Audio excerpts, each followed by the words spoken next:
It's a great event. We know that there's going to be some trying times ahead, but we're ready. We have no fears. Whatever happened, happened, and we won't be scared. What's good, everybody? Welcome back. Do me a favor and hit the like button and share this. Share.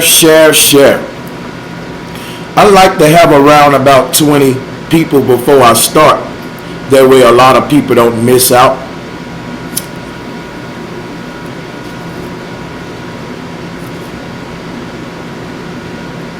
So you know what? Let me go ahead and show some love out here.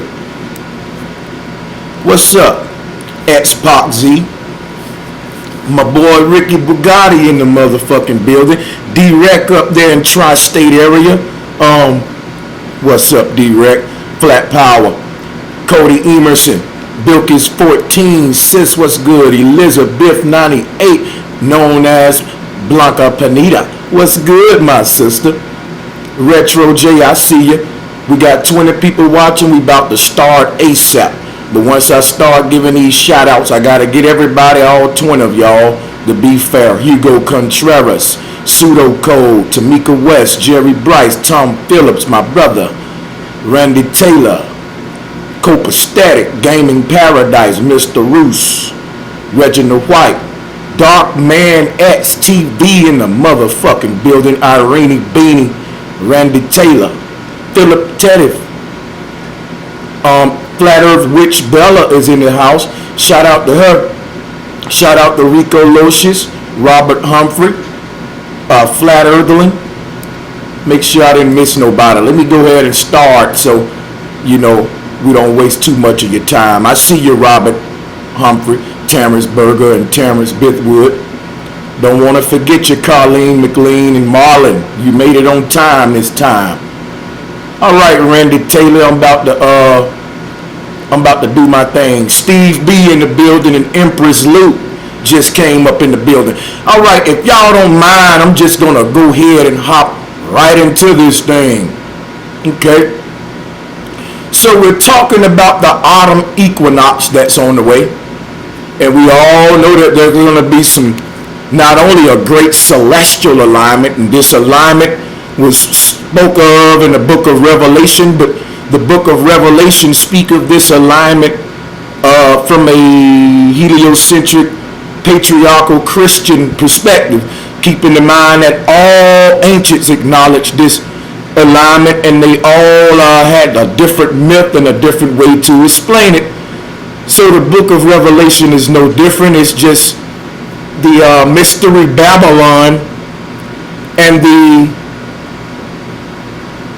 coming of Christ. As I mentioned in previous videos, Christ coming to defeat the serpent. If you look to the right, you can put two and two together. If you don't get it, please catch up on my previous videos. We're going to go forward to another level of this entire series. Now, when we say mystery Babylon, kind of sounds like Babel, right?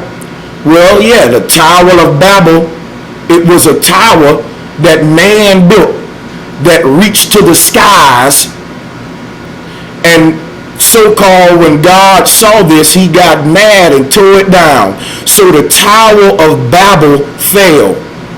Keep that in mind. In a biblical story, the Tower of Babel fell because man built this Tower of Babel to the skies, and it made God mad. Now we know that's not a real literal story. We're dealing with Bible mythology. What are they trying to tell us? In my belief, I think they're telling us this same story that's been happening over and over again every 7,000 years. Remember, September 7. 7 is completion. After 7, you have 3 days before you get to 10. So basically, if you take away July and August, which were added months, they don't belong there, you'll be left with 10 months, with September being in its rightful place at 7, you know what I mean, October, and then you would have November for 9, and December for 10, because November is Nueve. Remember, Nueve is 9. So Octo is 8, and you go back. So what am I saying? Christ rose on the third day. So after 7, you got 3 days before you get to 10. You want to keep that in mind, because 7 is the end, or the cornerstone, the angle of the pyramid. All right, and if you look at a triangle number chart unit dealing with the number 10, seeing how 10 units make a triangle, you will see that the number 7 will always be on the corner of that pyramid, because it's the cornerstone and it shapes just like an angle. So this is going to be very, very deep stuff, because you can see this alignment with the pyramids. You got your Christ angle. This is as above, so below. Even the shape of the pyramid shapes like the womb of the woman. This is a vortex. So that the ancestors was creating heaven on earth. When you talk about the Tower of Babel being torn down, it was because when you look all around the world, there were great temples in alignment with this great celestial event that the ancestors said is the most important event in one's lifetime. So if there were temples in alignment all around the earth with this great celestial event, that would be equivalent to Babel. Think about what I'm saying here. Virgo is mystery Babylon. When the celestial alignment is over, the Bible tells you that the great whore Babylon flees into the wilderness. This would be the equivalent of the Tower of Babel falling. Now, what do we mean about man building a tower to the sky? Well, as above, so below. You have a famous line in your Christian prayer that says, "Let thine will be done on earth as it is in heaven." This would be the ancient equivalent of as above, so below. If you look at the Baphomet, he's an ugly creature, but he's just holding one hand up, one down, telling you the same thing. Yin and yang. But what do we mean here? The ancestors actually embodied this statement, and this was part of their natural spirituality of bringing heaven on earth, seeing their connection with the stars. So they didn't just build recklessly, they built accordingly. And when you think about the occult knowledge behind architecture, this is what they're not telling you. No city is just randomly built. Every city has a unique name, and it's in a unique area to draw unique energies from the earth. This is why when you enter every city, it's a unique feeling. Okay, you can be in one state and enter different cities and think you enter in new worlds. All right, so understand how dialect plays a part in our settling in these energy areas being manipulated today. But I don't want to get off subject. The ancients built their cities, they built their temples under the inspiration of the stars. So this is why we see these great alignments with a lot of ancient temples. And like I said, there will be temples on every continent making their alignment with this celestial event, proving that the earth can't be a globe. Now as the sky turns and this thing makes its way toward you in every continent, there will be something remarkable happening. What's going on is equinox. Everyone is going to have equal night, equal day. Again, that won't be possible on the globe. This whole scare tactic about a pole shift is because during equinox, the Earth's axis disappears. In other words, you can't have equal night and equal day on a globe rotating on a wobbly tilted axis. So what are we saying? We're saying that they're able to deceive us for most of the year of a tilted axis until certain celestial events happen. Now, this celestial event happens every September, but we don't make the connection. Understand that this time everyone is talking about it because this is the 7,000th one. So we're at a very unique one. It happens, think about what I'm telling you. There's only 10 months in a year, because Julius and Augustus added their months. September is the 7th month of the year. And if you think about the way the ancients reckon time, their calendar stopped at September. That's how you get the number 8, because the number 8 means recycle, reincarnation, or renewal, or in this case, fall. Fall is meaning the end of something and the rebirth of something else. Falling. Okay, when you go into the ground, upon death you fall and then you rise again in the spirit and you fall back into the waters of your mama, and you rise up again into the spirit when you inhale your first breath. So you've been baptized through the waters. All right, so the waters above, water below is a micro, macro, a spiritual concept that ties into a physical location that we call earth. Again, spiritual and physicality is not separate. They're woven together like DNA. So this is very interesting stuff. What's going to be going on the 23rd is something that's dealing with 7, evenness. Split evenness, how you get the word 7, see even, severed. But we're not talking about a severing of splitting of, I'm separating somebody. More like a severing of a cell that actually don't die, it multiply. So when you cut this cell, you just get 2 of the same thing occupying the same space. It's a very magical thing you see when you do that. All right, so you want to pay attention to nature on a microcosmic level, and you see what happens on a macro. But check this out. This severing. Think of a beheading, something that getting its head cut off, right? And you think of Ketu in Vedic cosmology symbolizing this event, because we know this is linked to the moon goddesses. The moon is the bottom half of this event, in other words, the anchor of this ship. But when we think of 7, we think of sever, we think of septos, we think of scepter. Scepter is a magical wand that's used to do magic with. But if you do your history research, what this instrument is, it's wielded by the witch, it's wielded by the wizard. And this is the time of the wizard. So the macrocosmic scepter, the wand that the Most High works his magic with in this cosmos, would be at the center of your earth, called the North Pole, as a scepter. And what's going to happen in the celestial, in the heavens, is there's going to be a scepter formed, and there's going to be a great crossing, based on the scepter that's being emitted from the center of the earth that we're calling a North Pole. And it's not tilted, that's blasphemous. It's upright, it's vertical, it's standing upright, just like you see the trees. Do you see these trees outside growing tilted? No, you don't. The ancestor said that the North Pole is the tree of life. Doggone it, it stands upright, and every last one of you are individual trees. You need to walk upright, not be tilted and wobbling.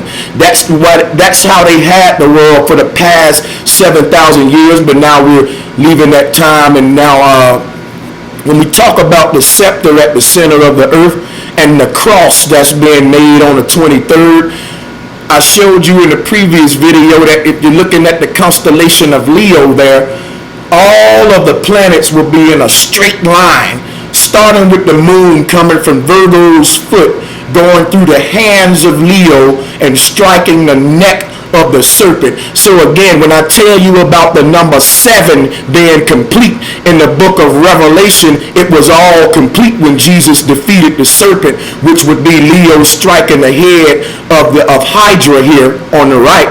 And that would be the equivalent of Leo severing the head or beheading this snake. So once that head is severed, we reach a cornerstone in our great year wheel, or the Mayan calendar. In other words, time seems to be linear as you travel a base of a pyramid. And from one corner to another corner of that pyramid would be 7,000 years. And once you reach the corner, there's a left degree angle or a right degree angle, depending on which way you're traveling. But once you make this sharp turn, think of being on a roller coaster. If you going straight, it's all fun and dandy. But as soon as you bend that sharp turn and it whips you around, oh, that's the most tense part. It's a very intense part of the ride. So that's where we're going now. We're reaching the cornerstone at the base of that pyramid, or the angle. So the angels are coming, or the angle is coming. Remember that science is mythology. So I'm going to put this together for you. 7 is severed, meaning completion. That great beast Hydra, his head will be severed, and we will end the completion of the year of the witch. Or we're not reckoning time by the Gregorian calendar. Remember, you take away the Gregorian calendar, you start to see the truth. You start to see that the celestial luminaries are moving in 360 degrees above your head and not 365, despite what people may say or how they perceive it. So there's a lot to take in, and remember that 7 is severed because it's complete when it's a great year hath been completed when Hydra head is severed by Leo. So again, this plays out on so many levels, micro, macro, a fractal reality we are in. This is a continuum. Think of a DNA braid or a quilt that's been knitted by your grandmother. But think of a quilt that's infinite and is always expanding infinity. You can't conceive this. See, and I'll get into the concept of infinity later, but check this out. There's a lot we got to think about here, because when you think about this, all right, that a scepter is a wand and a scepter is linked to the number 7, and you think about, like I've been dealing with this numerology of 7 throughout this whole series, I don't want to repeat myself. So let me show you something real quick. Remember that 7 is also Sabbath, because the 7th day of the week is Saturday, not Sunday. It's only Sunday on the Gregorian calendar. All right, we've been living in hell under a false time system, but the people who created that matrix of false time is all falling apart, because their time can no longer hide the natural time or the way nature spins the celestial wheel. They can no longer hide it behind Pope Gregory's deception after September 23rd. They can hide it because they dumbed us down, but there's going to be millions waking up, y'all. It's going to be so hard to keep this deception going after this date, because the celestial event starting with this one on the 23rd is going to be the fall of that calendar. Now think about what I'm saying. We're leaving this area, this 7,000 year period. So this is a spiritual time, because the stars is actually telling our story of what's happening on earth. When this serpent is severed, it will end the Gregorian calendar, and there will be a grace period, a 7 year. It's 7 trumpets, 7 vials, and 7 seals. But think of 7 as not a numerical number. Think of it as, like I showed you, the base of a pyramid, an angle. So we're going to bend 7 corners. Okay? So don't think of three periods of 7 years. Think of September being the end of the great year, and before we start a new year, there's a time where the clock completely stops. So we're in the time of no time, and I think they call this the grace period in Revelation. So this when they made a movie called The Day the World Stood Still, because it's going to seem like the earth or the stars is standing still when this alignment happened. But this the end of the clock being reset. But before the minute hand and hour hand start back spinning, there's going to be a period of 3 months, and that 3 is equivalent to a trinity, and each of those 7-year periods, it's only going to be around next year of February before we come out of it in the Gregorian calendar. But on a macro, it's going to be a period of 5 to 7 years when you're dealing with it on a yearly. So we dealing with anywhere from 5 to 7 years for look at it this way. After Hydra is severed, he gonna wiggle around before he die for about 5-7 years. So he's not gonna just go after you cut the head off. What that means is now it's the beginning of his death. But think of you shoot somebody, and before they completely die, they start shooting back at you, but they still dying. You out of bullets.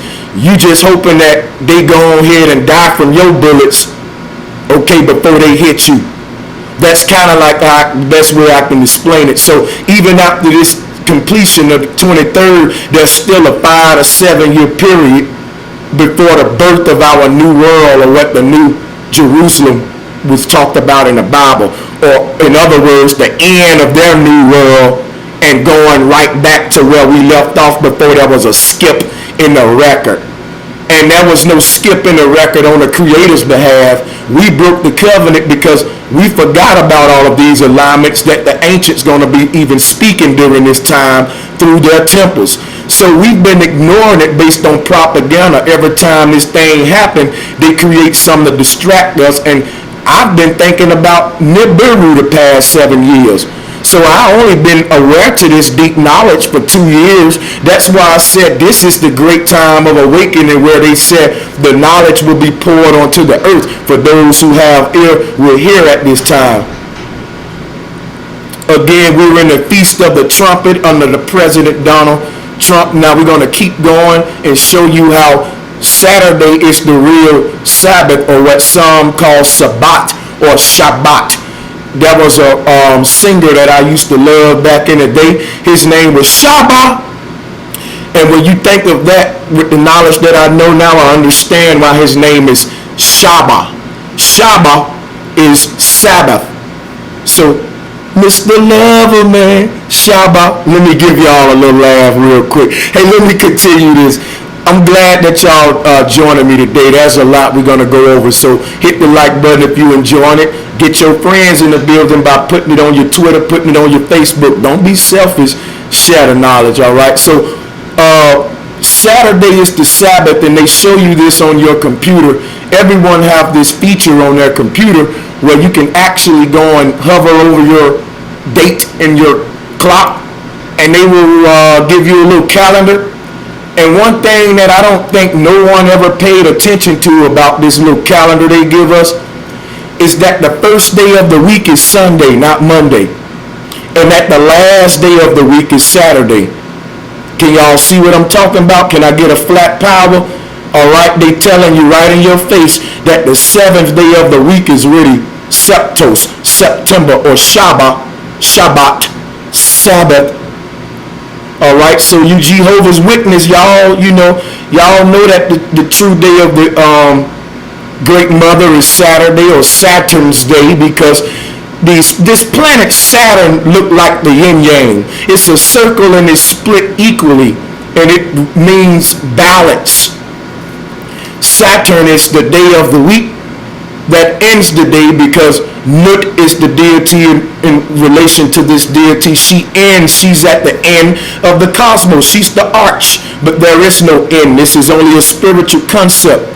So the end of the cosmos would just be equivalent to the darkness behind the stars, which would be also equivalent to the end of your life when you close your eyelids, would also be equivalent to the end of your day when you close your eyelids and go to sleep. So I hope you guys picking up the fractal reality of our existence. It's a very beautiful place, and like I say, September is Septos, or 7. And Saturday is the end of the week. Okay, and you see that this Saturday will be the 23rd. Remember that the 23rd is symbolic. I went over that in the previous videos. The 2 3s are the double kanangas. The 2 3s are the double tridents that form the kananga, and the double tridents that form the 6-point Merkaba. This is your cosmos. Okay, and I went over that, so check it out. Everything about this date is numerology, is very spiritual. Michael Jordan wore the number 23. He stuck his tongue out like the Great Mother. He was an Omega, and you will understand that the symbol for Omega is the sky goddess Nut over the earth god Geb. All right, she's the Alpha and Omega, because the A, or the Alpha, is the sky goddess Nut over the earth god Geb. Remember, the alphabet A is an arch with a line in the middle. That line is the masculine, or Geb, but she is the cornerstone. She is the angle. She the one who comes back with the sun on each side. She was called 2 thieves, but She's really the surrounding Geb. He's the middle point of the trident. She surrounds him on both sides. So what this is equivalent to is the son coming out of the womb, surrounded by the loins of the mother. She surrounds him on each side in creation. So this is your vesica Pisces, or your two eyes surrounding your pineal gland on each side. The pineal gland is what gives birth to the creation. All right, so keep this concept in mind. We'll go deeper into it as we move on, but I want you to pay attention to what they're telling us here on the computer. Sunday starts the week, because Sunday means what? Light. One. The man, all right, you can say this would be equivalent to the masculine, or sun, or Ra. Okay, then comes the moon, if you want to look at it this way. And you keep working your way up, and you see Saturday would be the last day. Yeah, that's right. That's the way it's going. So that's this here is it's interesting, because if I'm looking at the return of the king and the morning star, I'm looking at the moon star became the monster. And I'm going to try to make this the morning star or the moon star. I'm trying to make the connection between moon star and monster, because when you look at the monster, which is the symbol of the trident, we're talking about the great mother. But what is the moon star? Will it be Venus, or will it be Jupiter ascending? No, but Jupiter never was considered a moon. At this time, I'm actually questioning you guys.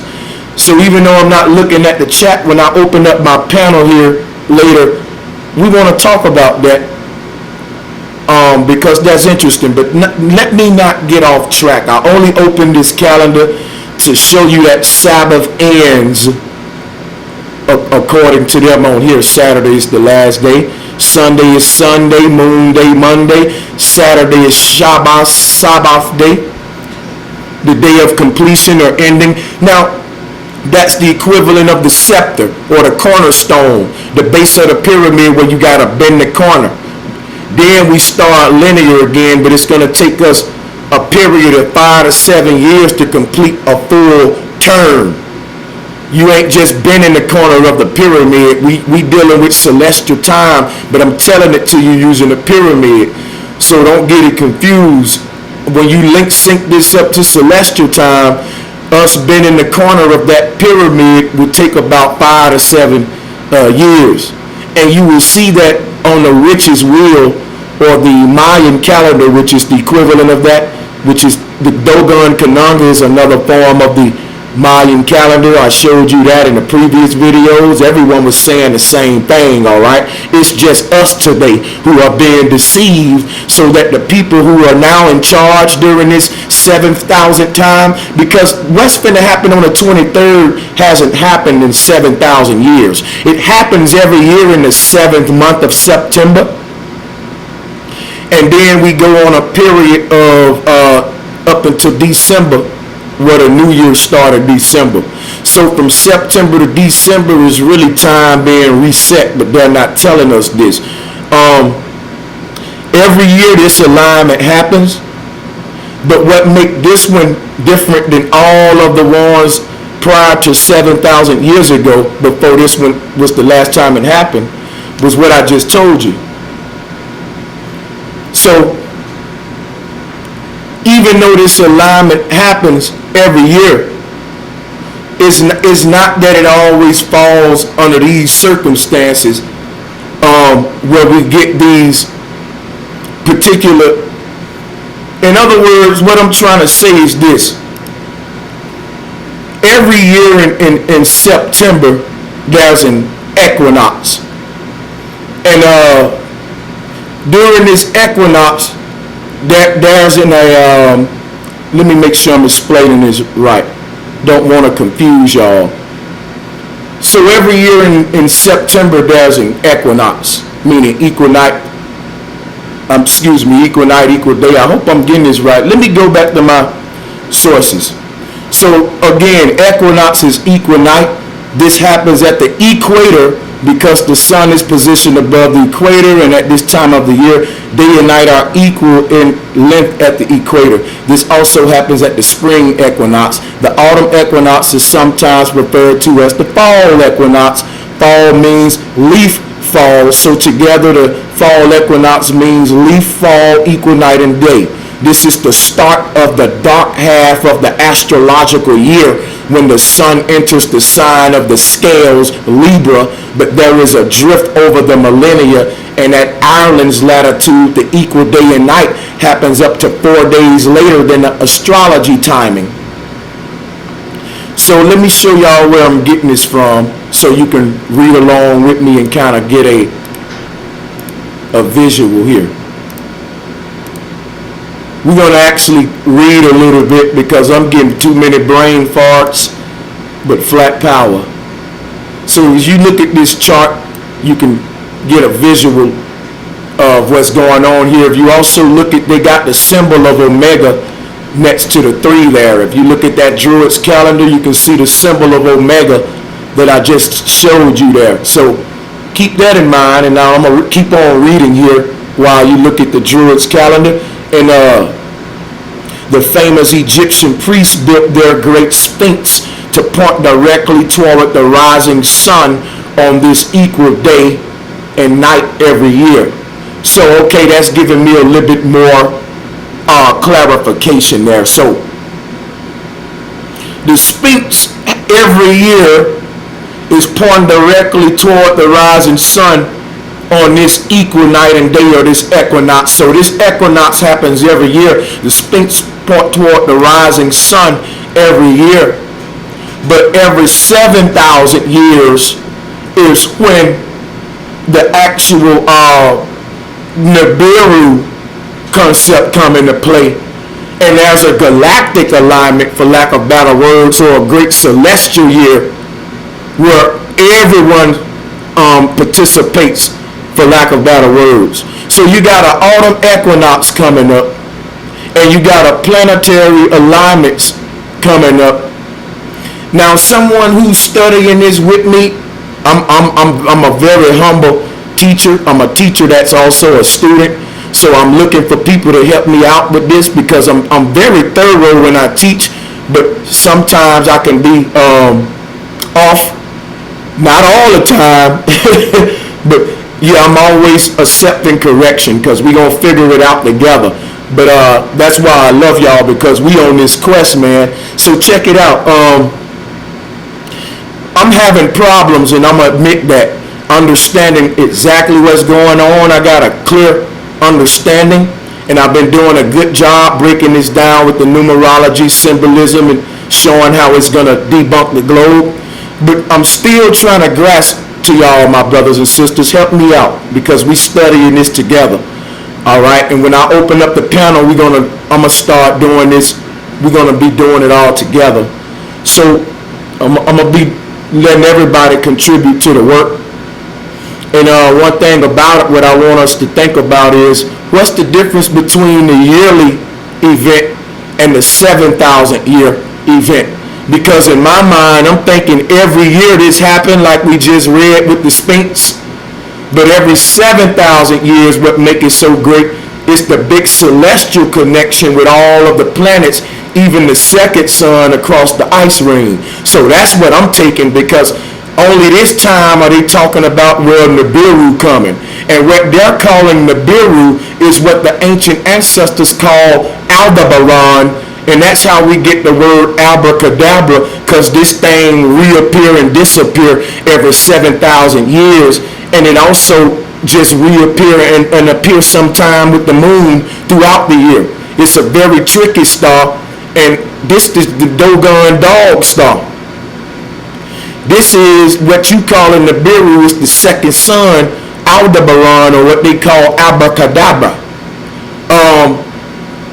Abracadabra in etymology translates to the follower, because the Aldebaran star, it actually follows the moon, but you can't see it all the time.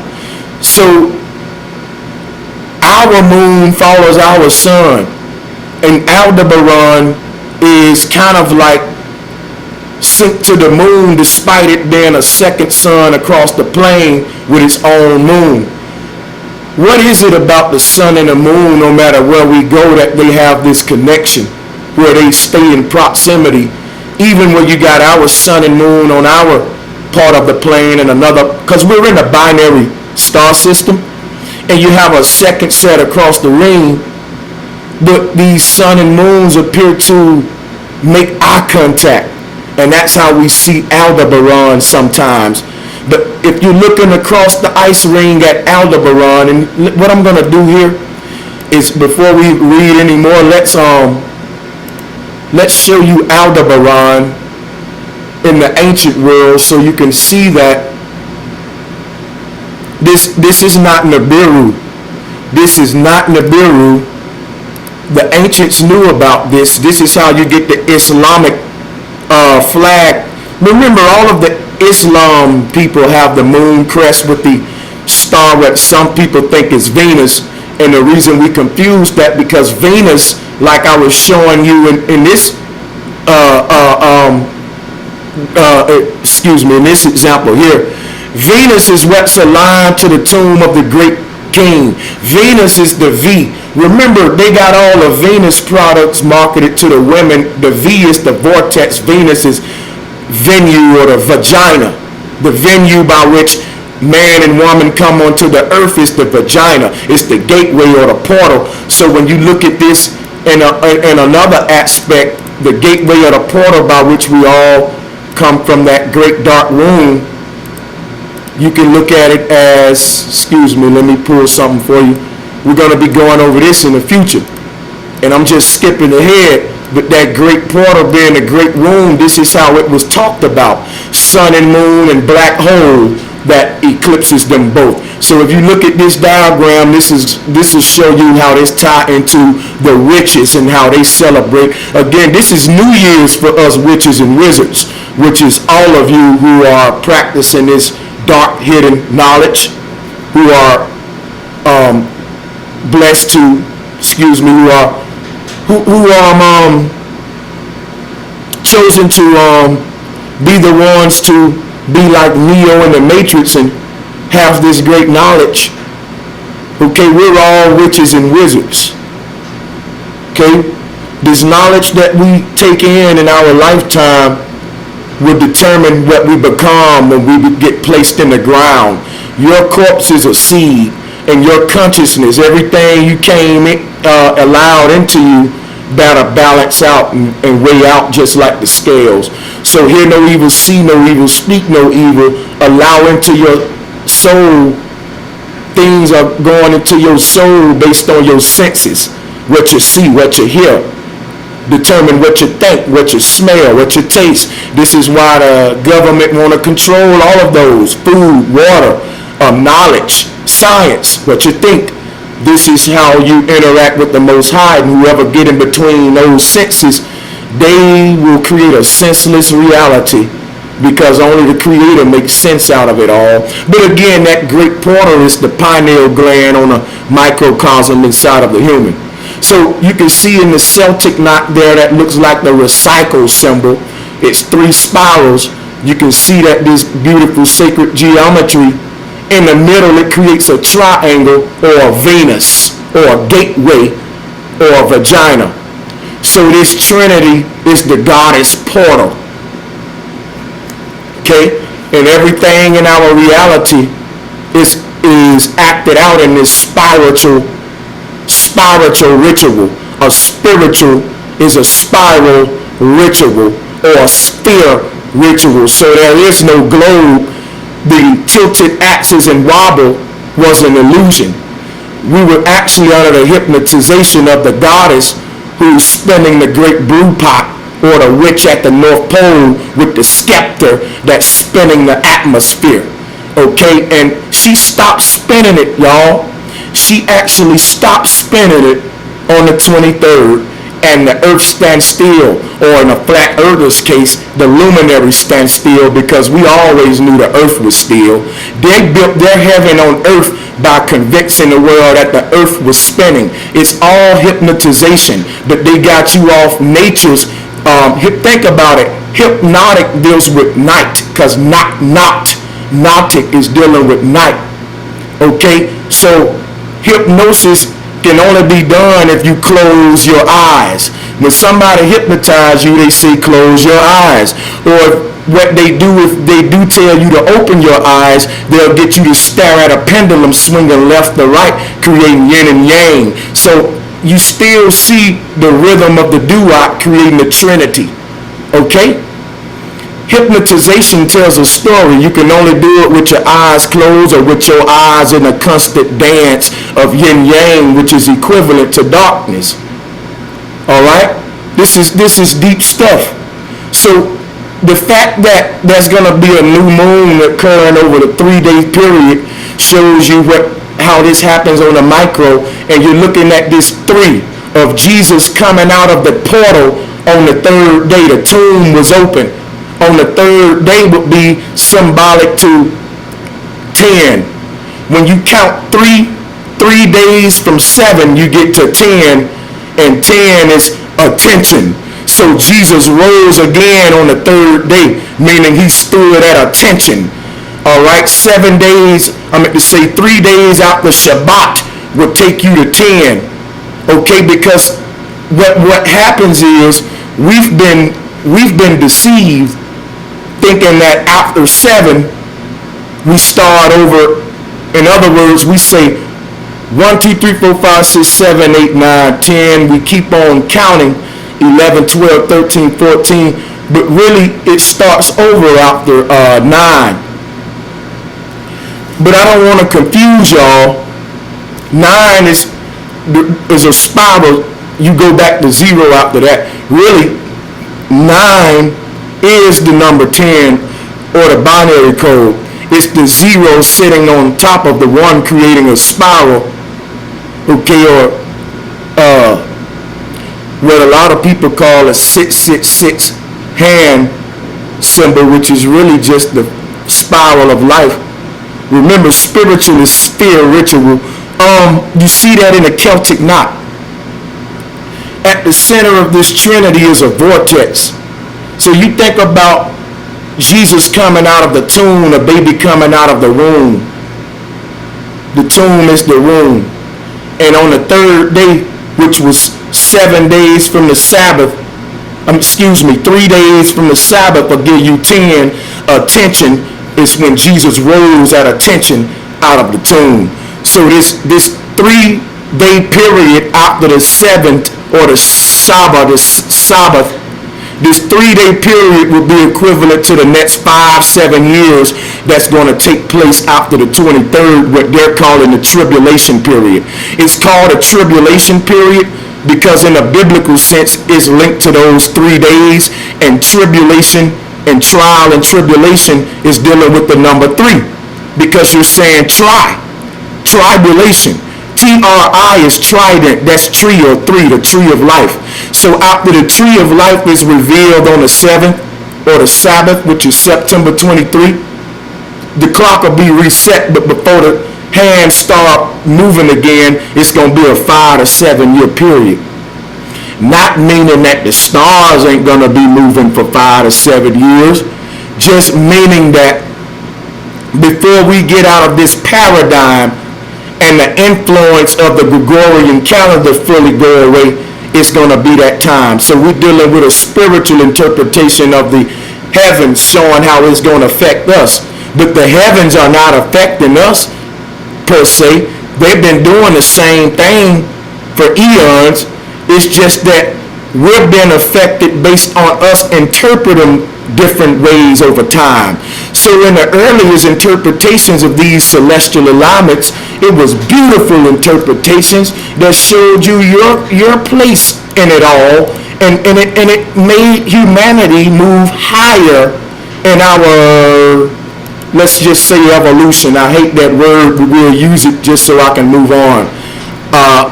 when we was interpreting this without fear, and we didn't break the covenant, knowing that when we looked up at the heavens in pre-dynastic time, we didn't have no fear. It was beautiful to us.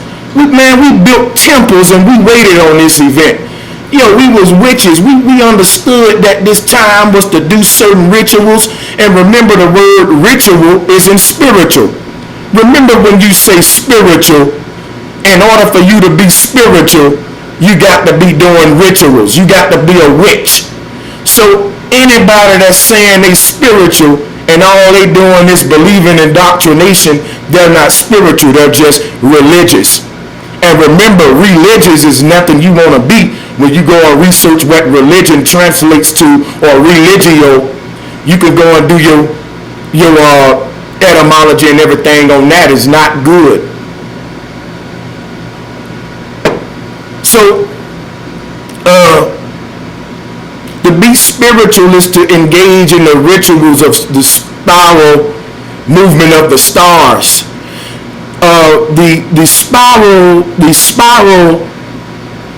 The spiral movement of the luminaries is the spiral pattern that a flower blooms out of.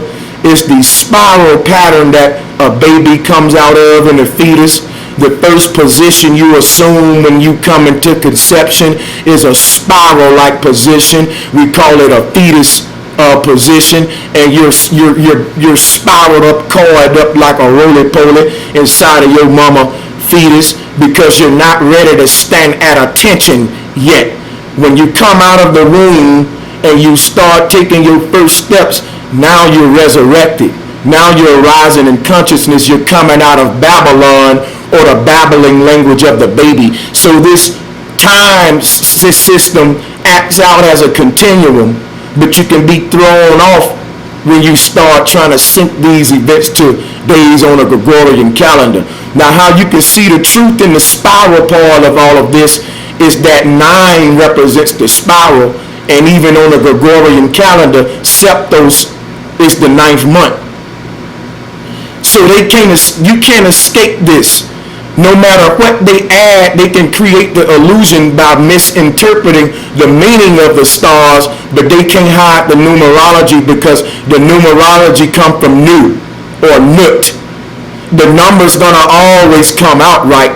It's just whose math you plugged into. Math is ma'at. So if they're giving you their numbers, they're hypnotizing you by their spiral ritual or their spinning globe. They got the numbers to make that work, or the math to make that work, or the ma'at to make that work, which means they're creating their own deity of balance out of chaos, meaning they're taking you away from the true spiritual nature, essence of nature, because the spiritual essence of nature begins at the center of the earth, which is the great spinner, the one that's causing the spin. And in the future, I'm going to be going over a lot of ancient deities that personify North Pole vortex energy. And when you look at these ancient deities, you can see spiritual science. You can see how the ancients was dealing with cold, hard science, scientific methods, and personified in a beautiful way so that they can say the most complex things to a child. So that's how we ended up with telling these deep stories dealing with science and the movement of the stars, which can be real complex sometimes, okay? But it's all math or ma'at. The ancestors found the way to simplify the most complex by personifying it, giving it character, which is something you all need to learn to develop. Okay, it's not being complex that helps the earth. It makes you sound deep and smart and creates an egotistical scientific community that says a bunch of stuff that sounds like music, but it makes no sense. You just think because he talks eloquent, he knows what he's talking about. But the ancients were able to say the most complex thing to a child, and they understand it without paying money to go to a big-time university. This is how we fail today, by them monopolizing the secrets of the cosmos and creating an industry out of it. And even when you go to their schools, you don't get the secrets. You got to go up into the hierarchy of their ass-kissing systems of Illuminati. But let me take one break and we're going to get back to this spiritual science.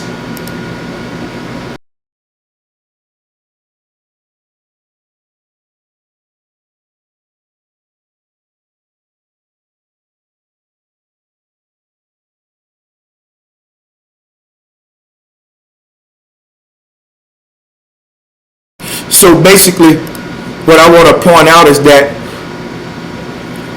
from that seventh day, and you count 3 days from that, is resurrection, standing at attention, and that's how you get to the number 10. But when I talk about the spiral being the 9, it is 10. It's the 0 on top of the 1. The feminine, she's the alpha and omega, the ending and the beginning.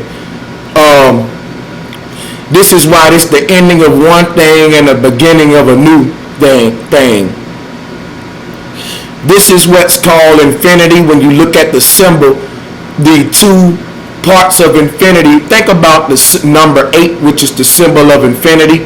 The dot at the center of the symbol 8 represents the cornerstone, represents the, when you, for example, think of an hourglass being spun and each end equally receiving the sand. Whenever this end fills up, I flip it to that end. But think of sometime the hourglass completely being still and the sand being removed and new sand entering, and then we start back spinning. This is kind of the equivalent of a resetting. And this would be the equivalent of the sand moving, because the sand inside of the hourglass is how you determine time. If you spin an hourglass with no sand, it's just defeating the purpose. It's the sand that allow you to determine time. So if you think the sand, if you equate that sand to the stars, and that the hourglass is the earth itself, and that when the creator spins this medium called an atmosphere, it spins this celestial wheel, and the sand inside of this vessel called earth, being the stars, is moving in this hourglass. But the equivalent of the sand being reset and thus replacing and getting new sand would be this alignment, which is a renewal. It happens every 7,000 years. We take the sand out of our hourglass and put new sand in it. All right? That's the cornerstone, equivalent to 7. So 7 is severed. To put the sand into the hourglass and to take the old sand out and put the new sand in is to break the hourglass in half, or to sever it, or to undo it, to empty it and fill it. And that would be what's happening on a celestial scale. On the 23rd, the wheel is being reset, but the resetting takes 3 months on a celestial scale. So 3 months from September would be December, equaling 10. But when I say 3 months on a celestial scale, that would equate to a 7-year period. All right, because a Trinity, think about it. In Revelation, they told you it was a three events that had 7 events within them. For example, you had 7 vials, 7 seals, and 7 trumpets. You had 3 things, but 7 events in those 3 things. Y'all see what's going on here? The 3 is simply a 1 unit. So when you write 1 on a sheet of paper, think of the alphabet 3 meaning 1 on a celestial scale. I don't want to confuse you, so look at it this way. 3 equals pyramid. 3 equals triangle. So the number for the symbol of 1, or uno, which is new, or or when you say unc, you're really saying like how you say uncle. Everybody got an uncle, right? Everybody got an auntie. Forget the A. The A is the arch, just like the U. So they throwing you off when you say words like author or uncle. The A and the U is the same, R, because God is awesome, or the author, or the architect, or Ah, or Om, the symbol of the sound of a temple or a seashell put to the ear. But what am I saying? The A is the triangle and it's the first alphabet. So the number 1 should not be a line. You can use these symbols that we use today to decode this cosmic story, which I've been doing. I don't want to confuse you, but I do want to let you know what I mean when I say is triangle. 1 is equivalent to 3. In other words, to build a triangle, you need 3 units. Snap. I want to show y'all how that works. So what I'm going to do at this time is I'm going to open up Paint real quick, because this concept can be tricky, and I'm going to show you what I mean. This is very deep stuff that you're about to get. Hold up a minute. Here we go in Paint. When I say 1 is triangle and 1 is or unk, oni. When you say yoni, you're saying eoni or oni. And oni, O-N-I, is 1, or the black hole. Hold on a minute. Let me show y'all. 1 is not a line. The numbers start with 0. 0 is really 1. 1, O-N-E, is oni. Oni. Remember that the H is silent. If you put a H in front of 1, you get a word called hone. Hold on, let me remove this paint, because y'all need to pay attention to what I'm saying. I hope you open up your mind and really pay attention to what I'm telling you. What is a hone? What is a hone? A hone is a trident. They use it in car engines. It's an engine cylinder. But this is what's at our North Pole, is a pole that's supported by 2 tridents on each end that became the Kanaga. That's the point of singularity, or the vacuum that they speak of. That's the black hole. That's where the night sky meets reality and the sky begin to fall into the earth. So Mount Meru is literally a tower of darkness, or what they call in dark matter, or Nut. She's the element that births all elements. So if you can pick this stuff up and touch it, you better believe they're using it to make certain stuff. I hear this thing about black goo and nanotechnology, where you can't make nothing without getting objects from nature, and you need certain elements in nature to create certain objects. And there are certain elements on this earth you can only get from specific places. So what are they making this nanotechnology with? Where are they getting this black goo material from? Why are they blocking us from the North Pole? Maybe there's a valuable resource there. Maybe when you get there, the tree of life is really the night sky coming into earth, like I explained in a previous video.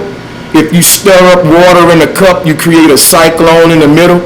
So if there's darkness beneath the earth, symbolized by the great deep, and darkness above the earth, symbolized by Nut, we're sandwiched in by darkness.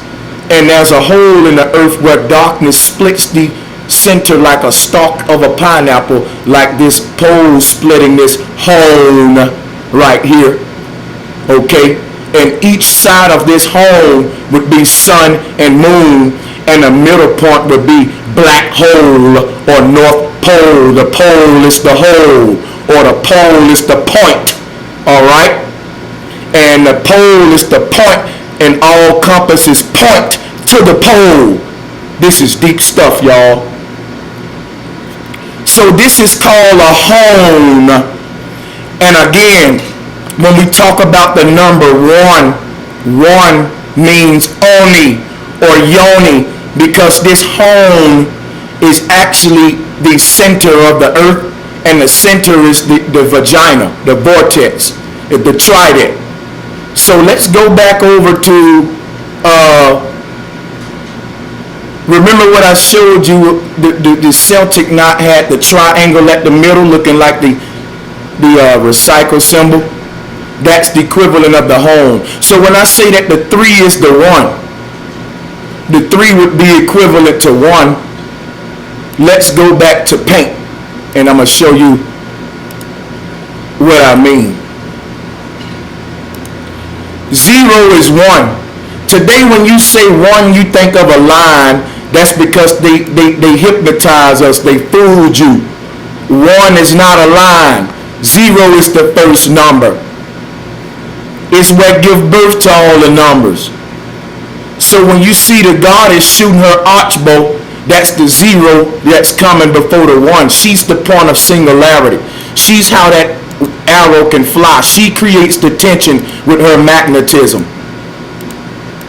Remember, a man can't do nothing unless he's being born. Same for a woman. And we both come from a womb, which is a black hole.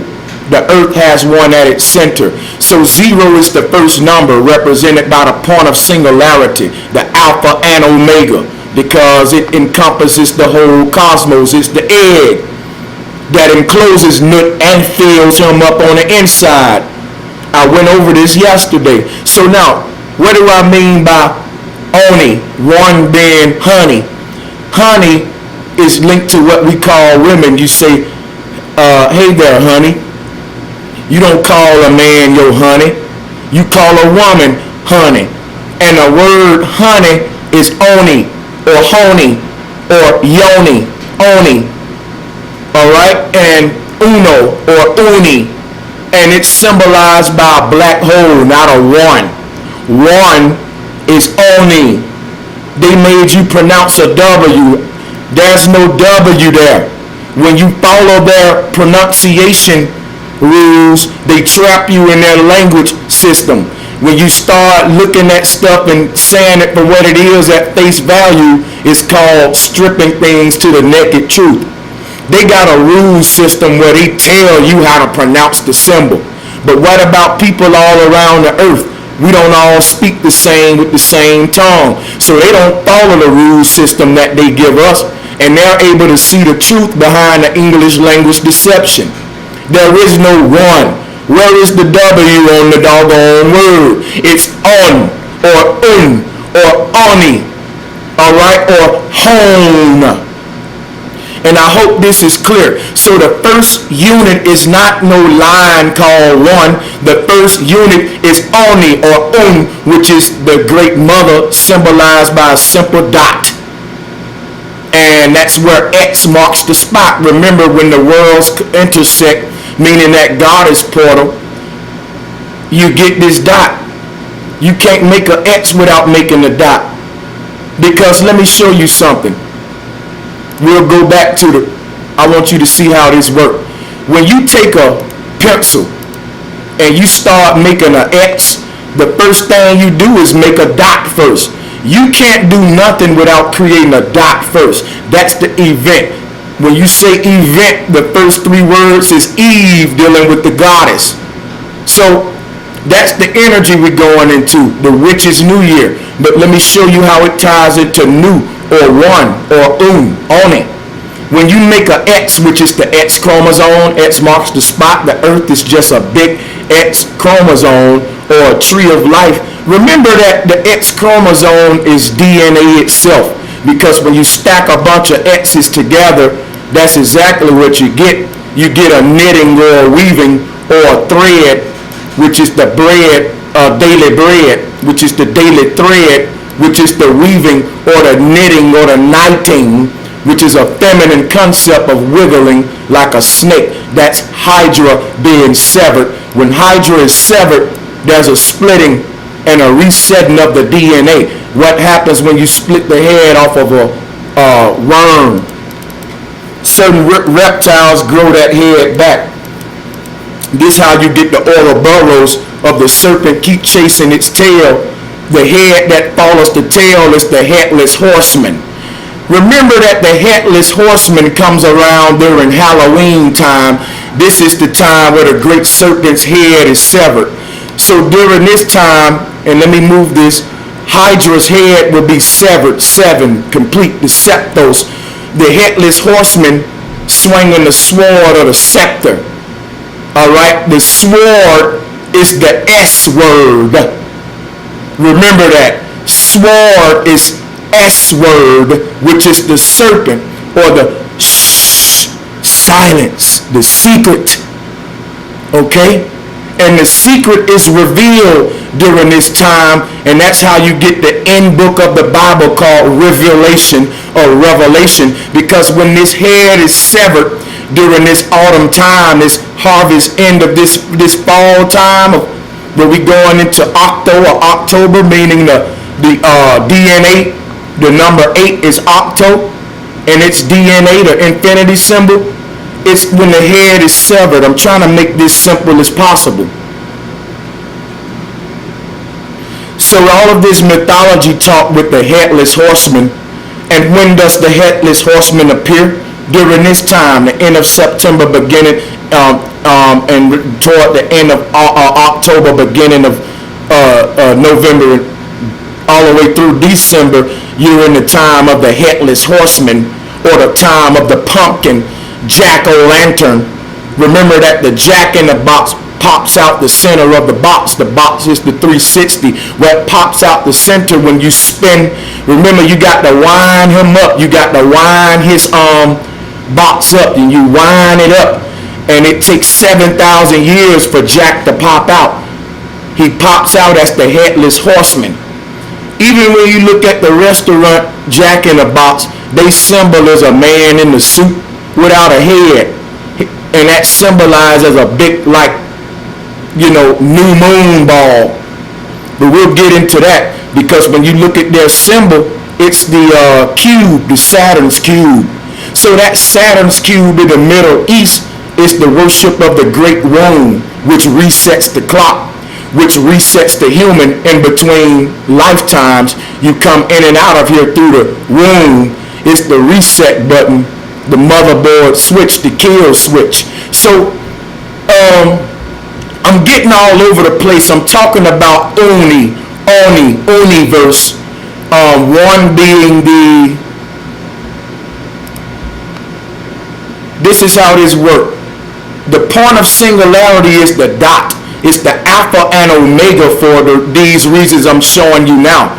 When I take my paintbrush here and try to make an X, I can't make my X without making a dot first. You see what I just did? I create a dot before I can even create a line. Do y'all get what I'm saying? The first thing an artist do is put his pen on the paper, and when he do that, he creates the point of singularity where all things start. You can't pitch a tent without a foundation. That foundation is darkness. You can't have a dream without closing your eyes and getting to that dark space. So the fact that you can create a new world inside of that foundation shows you why darkness is equivalent to the great deep or the cosmic sea. Okay, or the foundation. Remember, 4 is the base of the pyramid, symbolizing foundation. Four corners. And aqua is water, and the word aqua has qua, which is 4, quattro. So you can't make an X, and remember, your X is 4 points. But remember, a dot is 4 points. So I'm showing you how 0 is equivalent to 3. This 0 represents 4 corners. 490 degrees, giving you 360. But to get the 4 corners, the 4 corners is the X, right? Now listen to me. This cube is the black cube that they worshiping in the Middle East. They talking about his Saturn worship, his Sabbath worship. They giving you spookism of reptilians and the Nibiru. This is old science. It's the cornerstone that make the doggone base of the pyramid. It's simple. Now listen to me. Let me do this. let's go ahead and show you how X marks the spot.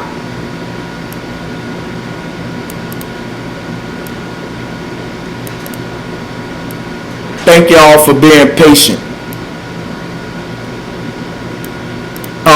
X marks the spot. Where you see X at represents the peak or the ceiling, and that's how you get an envelope, because Nut envelops the whole cosmos. We're surrounded by darkness, and when you envelop some, you surround it and fill it up. So inside of you is darkness, where your organs are working, and surrounding you is darkness, where the Most High is creating everything you see in the light. The Most High envelops us from the outside in, inside out. Man, that makes me want to shout. So you get an envelope because X marks the spot where you lick that envelope to seal it. That's what creates the ceiling or the arch above your head, the roof of your house, the arch, Nut. Your mother created a ceiling for you in her belly, and she sealed you in under a covenant, and you didn't have to worry about her belly colliding, or you had a trust, okay, to her, and I went over that in previous videos. I'm going to move on along. I don't want to be too repetitive. So the concept of one, when you say universe, the universe is, like I told you, a yoni, a big four-cornered 360-degree structure. So one has a relationship with four, being that to make one reality, you have to have a foundation.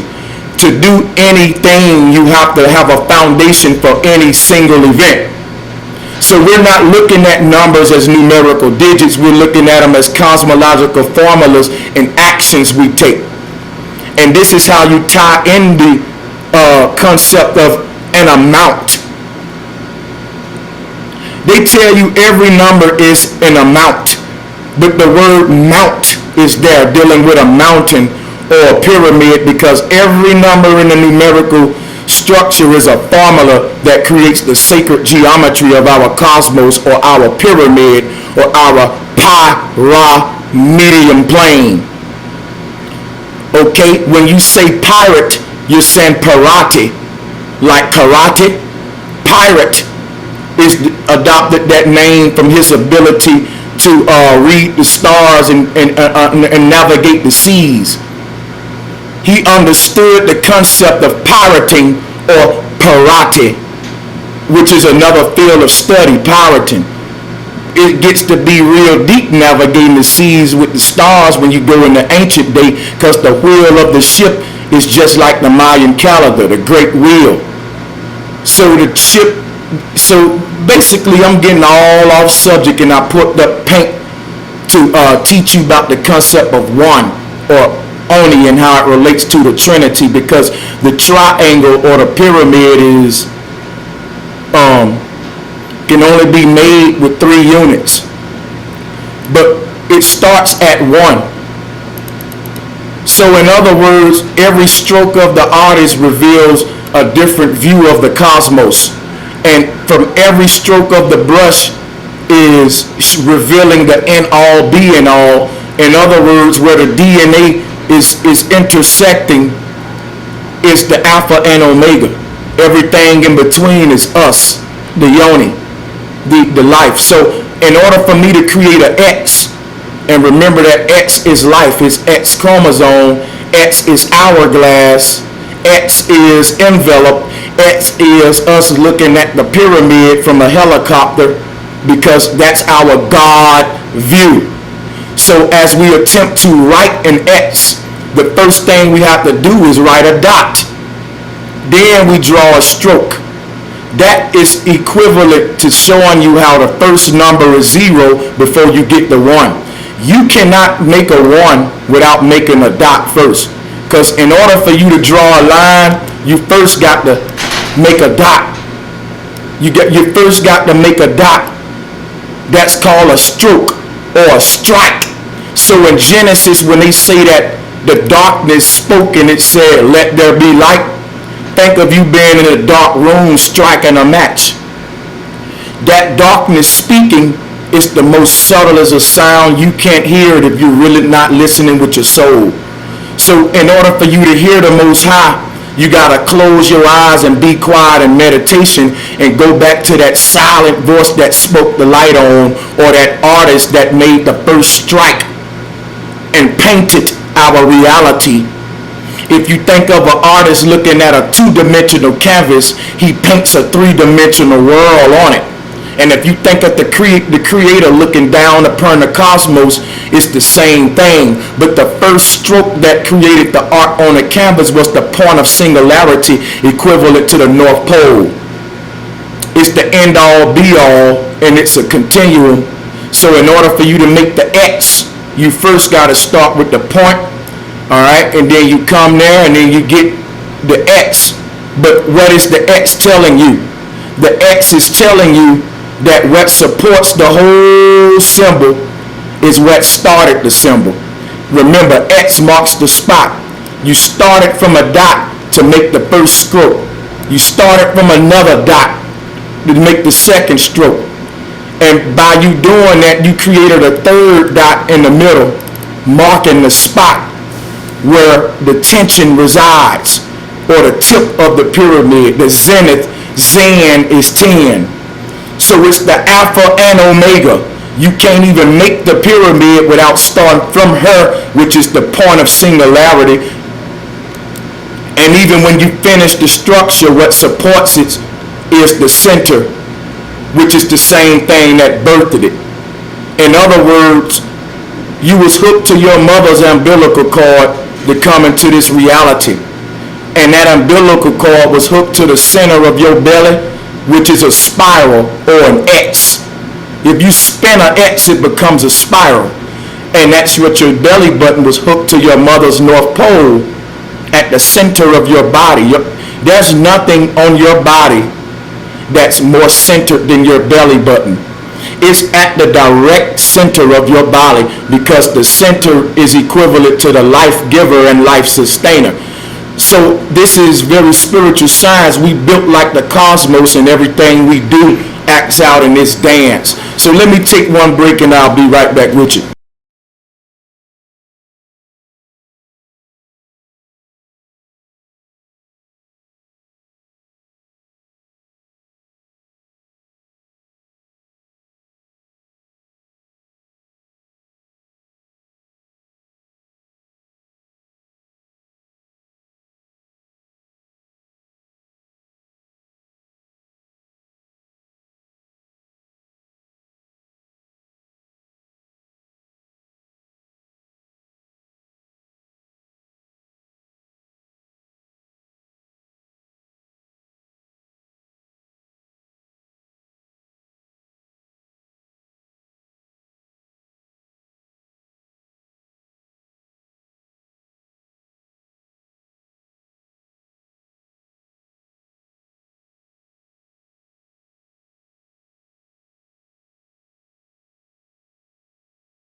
Thanks everybody for being patient with me. Basically what I'm showing you here is the divine feminine is equivalent to darkness, which is the foundation of reality. So darkness is the foundation. Remember, when you try to make a think about structures that are stable when we deal with foundation. You got to be foundated by the founder. And when you get foundated, you create a fountain or peak. So when you create four corners, you get a tip or a peak. A foundation creates a fountain, and that fountain is eternity. Our foundation is man and woman, and the darkness that creates the very fabric of in and out of existence. But to reveal the dark one is to do what I'm doing now. See, in order to make a foundated structure, you got to start with a point of singularity. Alright, and then again, the X is the most stable structure, and it marks the spot where the tension of the pyramid is. And this tip right here goes all the way to the bottom of the ground, just like a pineapple stalk. And the stalk is attached to the skin that's covering the pineapple. So what sustains the pineapple is the stalk, and what protects it is the stalk. And that's how you get all that juicy fruit inside. So when you think about the earth, we're being surrounded by darkness, and on the inside of all workings is darkness. Meaning a seed works in darkness. You don't see the workings, you just see the tree coming up. You never see the one that's it's like an invisible worker, or that darkness is equivalent to even you having a thought and inventing something. You had to pull it out of that darkness. It's actually an artist can't paint without a canvas. A canvas is a four-cornered board or a two-dimensional surface, which would be equivalent to a foundation for this art to be projected on. Now, the canvas is a microcosm representation of the first canvas, which is the darkness of the artist's mind. So before the artist paints the picture on the canvas, which is a 360-degree board or plane, the earth is the Most High's canvas, you are the art. But before that art was projected on the canvas, it had to be created in the mind of the Most High, which was the original canvas. The darkness is equivalent to the foundation or the canvas. So canvas, the word canvas can also translate to a lot of spiritual meanings as well if you want to continue your research. But keep in mind what I'm showing you here about X marking a spot, and the whole ritual of you drawing an X is the Alpha and Omega ritual, because you had to start with the same thing you ended with. You started with a dot as your first corner. Remember, this is your first corner. That's a cornerstone. You started with another dot, you get these four corners, and that's how you kind of get the swastika. All right? Now, that's the female X chromosome is actually DNA itself. Science ain't telling you the truth. So it's balance. It's balance. And this here would be an equivalent of Mama Cali, or the same concept of you looking at an X and we being able to kind of look at the pole go all the way through the pineapple. So if I draw a dot, you would be looking at the pyramid from a top view. But if I do like I just did here, we're kind of looking at it like we're looking inside of it, watching the pole go all the way through the structure, which would be something like this. And you would get a cube. Excuse my drawing, I'm not an artist. But if you take that X and you outline from a see-through perspective, just see if you wanted to look through, because the cosmos shapes like this.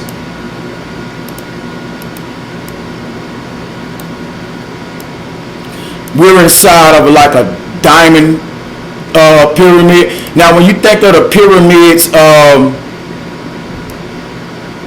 so that's a diamond, and diamond is dime is 10, or tent, a tent.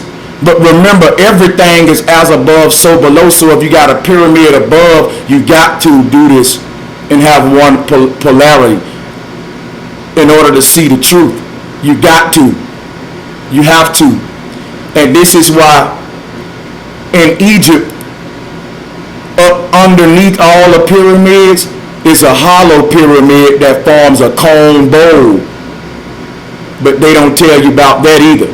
It's a hollow space under every pyramid that mirrors the space on top of it. So the pyramid occupies physical space by being a physical brick structure standing on an earth structure, but it also occupies spiritual space by being a hollow triangle up under the physical pyramid that's occupied, that's empty, or is being filled with just pure darkness.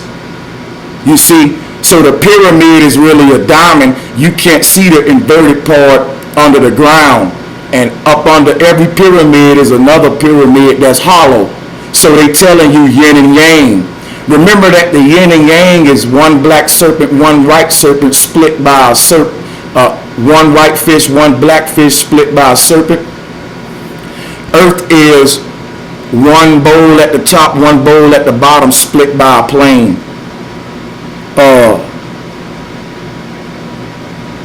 That symbolizes 10, Zen. It's very deep because, like I said, as above, so below, as within, so without. If I got a cup full of water, then I need to sit a cup of equal size next to it that's empty. That's called balance. Or if I'm going to have one cup, it needs to be half empty, half full. That's balance. So when you think of the pyramid being a physical structure that stands on the earth surface, while also being a hollow area that occupies beneath the earth's surface, this is a duat polarity. The pyramids at Giza is actually the yin yang, because you got space that's full being occupied from the surface and space that's full of what's. So when you look at the outside of a pyramid, you're looking at a physical triangle structure that's surrounded by night, or surrounded by the earth's atmosphere or the wind. It's surrounded by earth. But beneath the pyramid, the same thing that surrounds it, meaning the atmosphere, there's a hollow space underneath it that's just empty. And that emptiness don't mean nothing is there. It just means darkness fills this space. And darkness is equivalent to the same stuff that surrounds the pyramid on the outside. So what they're telling you is what I'm telling you. You surrounded by darkness, and darkness fill you up.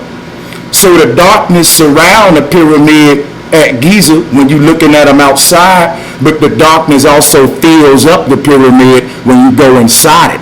As within, so without. As above, so below. I hope y'all see what I'm saying. I got to move on.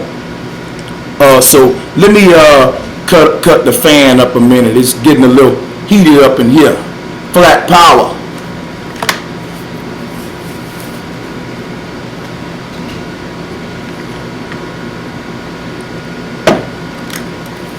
So the Alpha and Omega, the as within, so without, the beginning and the end.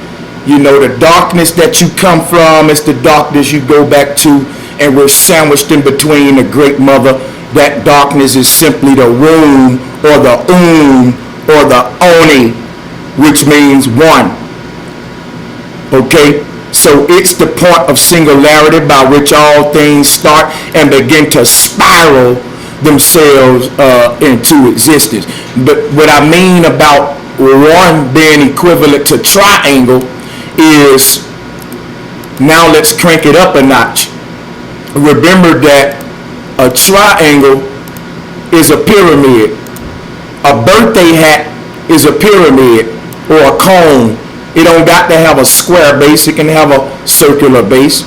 It's still 360. It's still the same thing. So let's deal with X marks the spot. This is a symbol called the bull's eye, but it's really the cone.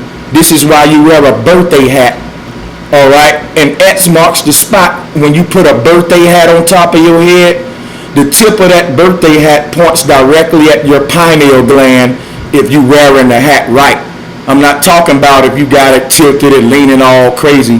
If you put your birthday hat on the right way, how we supposed to wear them, then the birthday hat, where the peak of the birthday hat is where your pineal gland.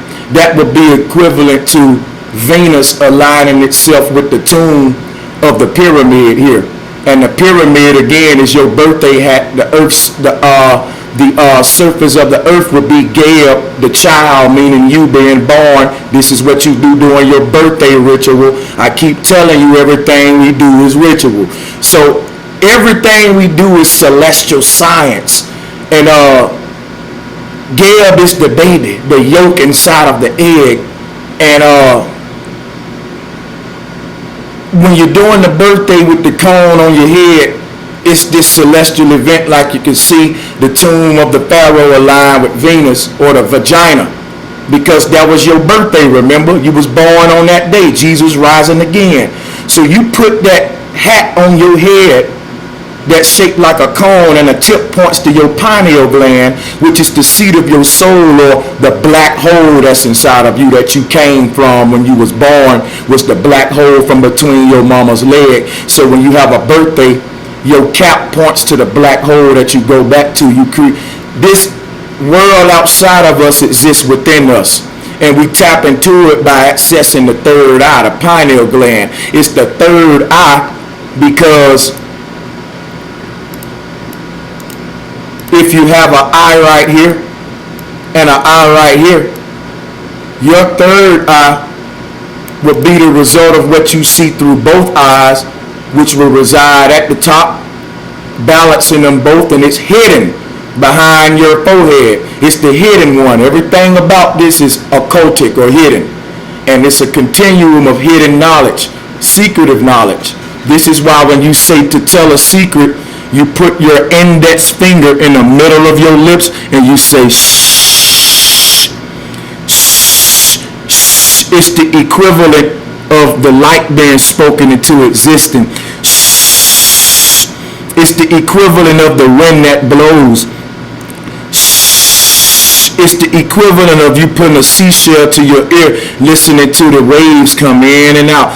Shh. It's the most silenced sound in the universe, represented by the serpent or the darkness or the hidden one, the secretive one. So the knowledge I'm giving you has always been something that's kept on the hush, because there's many things can be done with it. But it come back to us at this time, and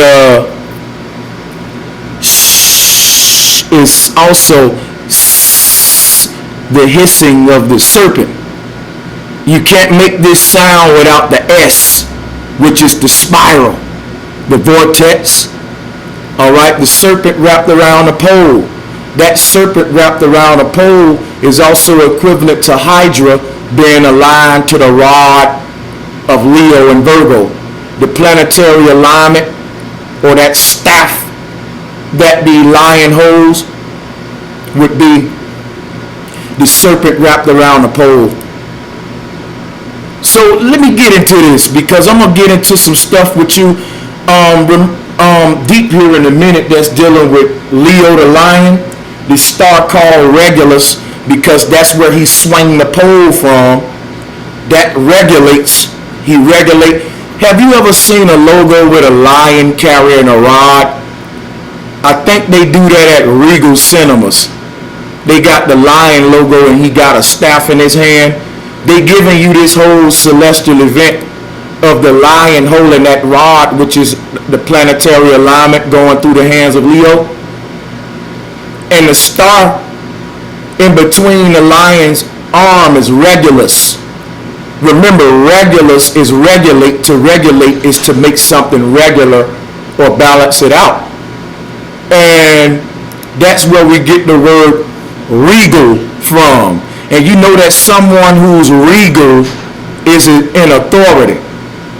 Okay, so regal is dealing with Regulus. But we'll get into that later. And this is why in Regal Cinemas, their symbol is Leo the lion. But let me get back to the triangle aspect, because I got off track there. The third eye is the Holy Ghost, or the artist's view. Third person. When you lucid dream, you dream from third person, and you know you're dreaming. So you're looking down. Think about it. When you're looking at a pyramid from a top view, that's the artist's view, or the third person view. That's what you do when you lucid dream, or you Lucifer dream, dealing with the diva or the divine feminine. I love Lucifer. The hell with what they talking about. When you understand what Lucifer is, you're talking about the darkness. They got y'all scared, man. And they ruling you through fear. Why would you fear darkness In other words, if you scared of darkness, then don't take your butt to sleep no more. Darkness is refreshing. You wake up from your sleep and you say, ah, you roar, you yawn. And that's the equivalent of a baby coming from darkness crying. You do it every time you wake up in the morning. You get up and you yawn and the roosters crow because you coming from darkness. Sound off the trumpet. Remember that this time is called the time of the trumpet. Under Donald Trump, the feast of the trumpet. We're going into darkness for 7 years for the trumpet sound again. So what am I saying? When you look at the movie come on and you think about MGM and the people who make these movies, they got this lion busting up out of a hole roaring. They telling you how Leo is being born from Virgo, coming out of darkness, and he's able to rule through the matriarch or through the womb of the woman. Remember, before we had nation flags and before we were slaves, we was ruled under nature, under the matriarch, under the womb of your mama. You had a family crest, and we all were royal. But now we're all slaves, and there are royal families who rule you under their family crest because the flag of your nation is nothing but a sigil of all the royal family crests. You need to keep that in your head. You don't have a family crest. They took your inheritance with the birth certificate. You think the people who create birth certificates got one? No, because they're sovereign. Now catch up. I'm trying to free your mind. Now, when the movie come on and the lion roars and he bursts from the hole, is Leo being ruling through the woman or through the virgin? He coming from the hole, remember that. He bursts out the hole and he roars. Just like a baby bursts out the womb of his mama and he start crying, he roars. Just like you burst out the darkness of your sleep and you yawn in the morning. You stretch because it's resurrection. You wake up and you yawn and you stretch. You roaring and you're erecting. You stretching the spine because the spine was coiled up. And when you go to sleep, your spine coiled up. It's the serpent. So the first thing you do is you wake up is you resurrect. Because when your spine coiled up at sleep because you in darkness, the darkness is equivalent to the serpent. So when you wake up, you come out of the womb or you come out of your sleep and you uncoil from your serpent, uncoils, and you stretch your body and you yawn. And that's the lion roaring. That's the baby coming from the womb, because when the baby comes from the womb for the first time, his body is stretched out. Remember, he was coiled up in the fetal. And when he come out, he stretched, he become erect. Resurrection. Jesus coming from the tomb and standing up again. Okay? And he roars with that. Remember when Jesus born, that was the sign of the trumpet, meaning that there was 3 kings. There was an alarm and they said that Christ is being born. So there was talk, there were people talking, symbolizing the trumpet. Symbolizing the baby, letting you know I'm coming out of the darkness crying. And when again, this is equivalent to standing up and roaring. All right? When you wake up out of that darkness, you stretch your spine out, attention, 10, and you roar with a yawn. So this is microcosm, macrocosm. My animals do it every single morning. I mean, they don't miss a morning where they don't stretch and yawn and they curl their tongue up. If you ever saw a chihuahua yawn. But we don't do it all the time because we are all out of whack. Everything we do is tied into nature. Everything about the human body. And it was a beautiful reality. And we're going back to it. So let me go back to this Trinity aspect that we deal with darkness. When you go into a dream and you dream in third person, it's called Luciferian dreaming or lucid dreaming, where you know you're dreaming and you controlling that world. This is such an awesome thing. It shows you the Most High is within all of us. So when you lucid dream, that would be equivalent of looking at the pyramid from a top view. You're outside of your body looking at yourself dream, and you're actually a voice behind your head narrating the whole story, just like the creator who created the cosmos communing with that which it created from an artist's view. All right, and we're woven together with these same principles. You do it in a lucid dream. But when you're not lucid dreaming, you're not looking at it from an artist's view. You're actually on the ground participating, and that can be drawn out in sacred geometry as simply, let me do it for you. Sacred geometry, that would be this. Or Saturn. Saturn is the serpent, the Sabbath. The serpent is the present, symbolized by balance, because the present is in between future and past. The center is where everything takes place. So when you look at Saturn, you're looking at the view of you participating on the earth plane. But when you look at what I just showed you of the top view, that's when you're lucid dreaming. You actually creating your own world and narrating it, all right? That's the transitioning phase of you coming in and out of existence, playing God, creating your own self, because we're nothing but an extension of the Most High. So how is this tied to the concept of one being zero? Because the first stable structure of creation is a simple circle. That's the zero, the egg. It's the first stable structure. Now, the next stable structure, and let me delete this now so I don't confuse you. Excuse me. All right.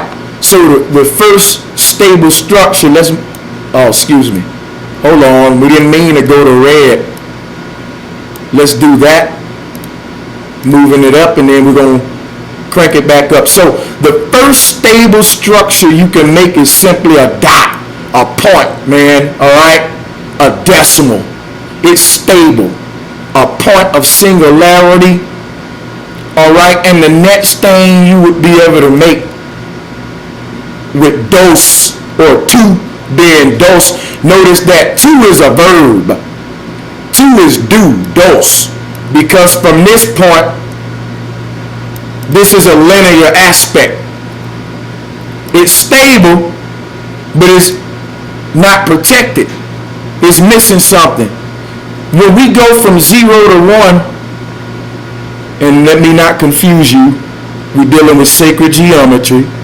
When we go from 0 to 2 zeros, let me say, you get a linear, or deuce, 2. When you trace them out, it can only make a line. This is limited, y'all. Li is something you want to pay attention to. Li is lie. Has nothing to do with telling stories or not telling the truth.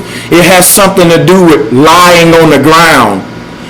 Lie is linear, or line, or Geb. Think of Newton Geb. Geb is representing the earth or the horizon, and he lies on the ground, or Li, meaning line. Remember, light shines linear, and it starts with Li. So it's the dos aspect of sacred geometry reality, meaning the part that requires a verb because it comes from stillness. The 0 represents stillness. It represents quietness. Ain't nothing happened. Now, the deuce is when the light switch comes on. That's a verb. That's an action. That's the creator speaking and creating something called light into existence, and this is a verb. This is us coming from stillness, not creating in Genesis light. And light is equivalent to deuce, or dos, because it travels linear, and when you outline 2 units, or dos, it can only be linear. Or Geb, line, light, linear, masculine. This is incomplete. even though it's still balanced, it's not really protected. And you're going to see what I mean in a minute. So before we go to 2, we start at 1.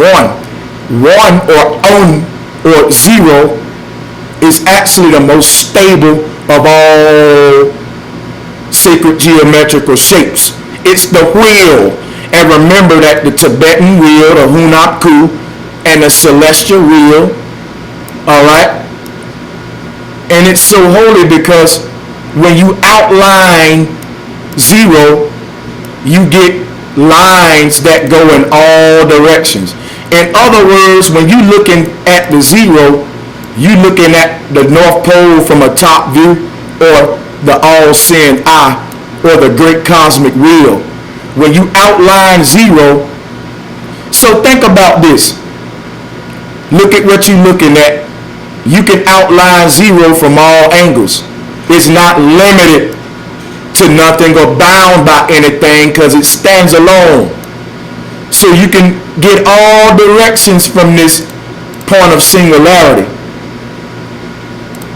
This point of singularity is actually 1. So when you talk about the binary code, you're talking about 0 and 1, which are the first 2 building blocks of creation. But the 1 is actually birthed from the 0. But what you're looking at now, let me move the 1 away and let me show you something.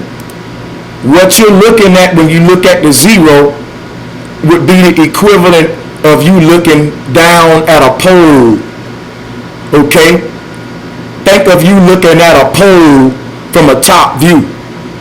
You wouldn't look at when you look at a pole from a top view, you don't see the pole.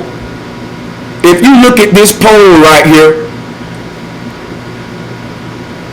excuse me, if you look at that pole from this view, you will not see a pole. What you will see is just this point right here. Okay? So the 0 and the 1 is the same thing. You're just looking at the same thing from different dimensions of the cosmos. I'm trying to open up your third eye and get you to see holistic or holy. So 0 and 1 became the binary code for that reason. So remember that the point is the pole. The pole is the point. The point is the pole. All right? And from that pole and from that point, all things can happen. All directions can come from that one singular point. All right? And that creates the all-seeing eye of the Most High, or the cosmic wheel. Now, what happens when you go to 2 or deuce is you start moving in a linear direction. In other words, you're moving from the point, which is the cornerstone of the pyramid, and now you're starting to travel along the line or the base. You move from the angle, which is the angel, which is Ma'at. Remember, she's the black hole. All right? That's Ma'at, 360 degrees. Remember that. She's the room. And when you move from her, it's an equivalent of the light coming on, because the darkness had to speak that light into existence. Meaning your mama had to make you in the darkness of her womb so that you can be born and come on this earth and get your shine on. All right, flat power. Let's move on. So the darkness then speaks the light into existence and doubles itself up by creating an extension of itself, because the creator's extension of itself would be what? The creation. All right? Are we tracking? That's a linear aspect. It's like Nike telling you this, people. Nike tell you this. They say just do it. Do mean double. Dos, double. When they say just do it, they mean double it up. Now that's a verb you take. And that's the creator speaking the light on, or the Creator creating the line, which is the light. It travels in the line with the darkness as its background. So when you're moving in a linear aspect, you're limited to just this linear aspect. The moment we introduced that second circle, we left the all-seeing eye, which was where everything come from. So this right here is not a stable structure. It's a linear structure, which is really telling you to complete me. Which is really telling you that's why 2 is do and 1 is which is the primordial source of stillness, the cosmic sea, the vibration, okay? So you do nothing when you're at 0 and 1 because you at your God self. That's the God view. But when the Creator start working, the Creator implodes and explodes and in and upon itself, creating worlds out of pure thought just like you do in a dream state. So it's a microcosmic reality. Earth ain't really a place, it's a realm. It's more like a dream that we keep having over and over, and we calling it lifetimes. So when you reach 2, you reach dos. That number represents an action, and if you don't complete that action, you're like an arrow that just flies for eternity. This the only thing happens when you get stuck at dos. It's like a hamster on a wheel. You seek to be completed. You do all of this running so that you can stop and rest. Think about it. You work so hard so you can build a house by the water and do nothing. Because whenever you're moving, think of a base of a pyramid. You're moving around that four-cornered base and you reach, your goal is that cornerstone. That's what lets you know, all right, that's what gives you a sense of direction. The cornerstone. That would be representative of the single dot, or 0, 1, binary. When you create that second circle like we got here, the only thing you can do is run on a hamster wheel until you complete your life work. This would be symbolic again, like I said, of us being on earth. Of us being here waiting to die, but everything in between is linear activity of you trying to complete your life work before you go back to that darkness that created the 2 or the do. You came here to do work. And when you look at the cosmos right here, that's called Saturn, you got the alphabet that's a capital D. This is a capital D for dome. And the first 2 letters of dome is do. All right, you come here to do work.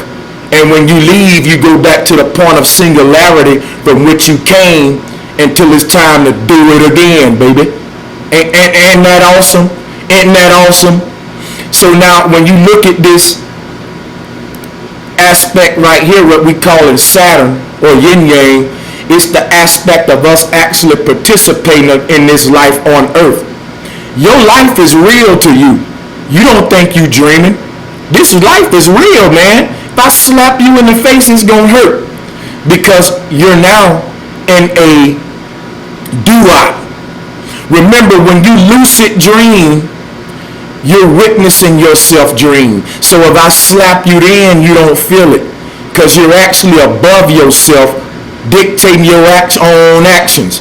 I don't know if y'all ever lucid dream before, but you outside of yourself, watching yourself take the actions that you thinking, that you telling yourself to do. Is very weird. You know you dreaming. All right, and at that point you're in a very key position. And again, that will be what I showed you earlier. That's the point of singularity. That's the pyramid from the top view, or X marks the spot, the all-seeing eye. That's not where we're at right now. We're in Saturn, or the Earth cosmos. Now this is a beautiful place because from here you perceive reality not in a lucid dream state, because if you live your life in the third person, it would be the equivalent of lucid dreaming all the time. When you talk to your children, you will be telling your body what to say. So your child will be saying, Daddy, what am I packing for lunch today? And your answer would be, Daddy tells son peanut butter and jelly. At that point, you're outside of yourself telling yourself what to say. If we had to live on this earth like that, it'll be a very confusing place. So the realities are woven together. We come here in a dream. This is like a dream. That's why the word R-E-A-M, realm, is realm. This is a realm. We participated to come here and be dumb, to actually perceive this in a dream state where we're not lucid dreaming. The Akashic records in you is in that third person state, but you exist here in a duat. This life is real to you. You're not lucid dreaming. But from this realm, you can lucid dream. You can access all of those dimensions. This is where we're in the pupil of the Most High. When you enter the eye of the Creator, what you will see is Saturn. So Geb is a line or a lie representing the horizon, because the horizon is a mirage. The horizon can lie to you. The horizon can be deceptive. When you see Geb lying down, Geb is lying. The horizon is fooling you. Alright, Geb is lying flat. But he's telling the truth. It just seemed deceptive. That line represents the mirage of your reality. It's endless. It stretches on. But you perceiving it in a duat. So what we long to do from this position where we are on earth is go back to our God self. That's when you leave the linear aspect and you begin to build upon itself. That's when your left and right brain begin to commune, because they saying we tired of working against each other. That's a linear activity. We're ready to be stable, and at that point the third eye is awakened. All right, and what you get is a triangle or state form. Let's go ahead and do that at this time. You go from the point of singularity, excuse me, to dos, which is two, which is a verb. Just do it. Remember that. That's when you shooting your arrow left and right. You living your life. All right. But you're doing all of that to seek stability. Everything we do is ultimately to go back to the point of singularity, or to just chill out. You work hard so you can play hard, or just do nothing, in other words. So you did all that work to reach this point. Your life work is finished. You've completed your pyramid, and this is how every pharaoh gets a pyramid. All of us are pharaohs moving in a linear dos-duat reality called earth. But upon death, you better build your pyramid just like Khufu, so that you can keep on evolving upwards and not flunking in class, so to speak. You take what you know with you, and the only thing you keep is your consciousness, all the knowledge you get in these videos. All right, you take that with you, just like you can transfer information from one hard drive to another. The body's just a casing. Anybody that's got a terabyte hard drive, they know it ain't about the covering. It's about the memory on the inside, and you can take that out of any case and put it in another case and access the same memory. It ain't about the body, because the body is the vehicle you use that the spirit marries to perceive reality. It's the marriage, all right? The bond. Now what I'm trying to do at this time is draw, but my paint is acting up. I guess I don't have to draw. You get my point. This makes a triangle.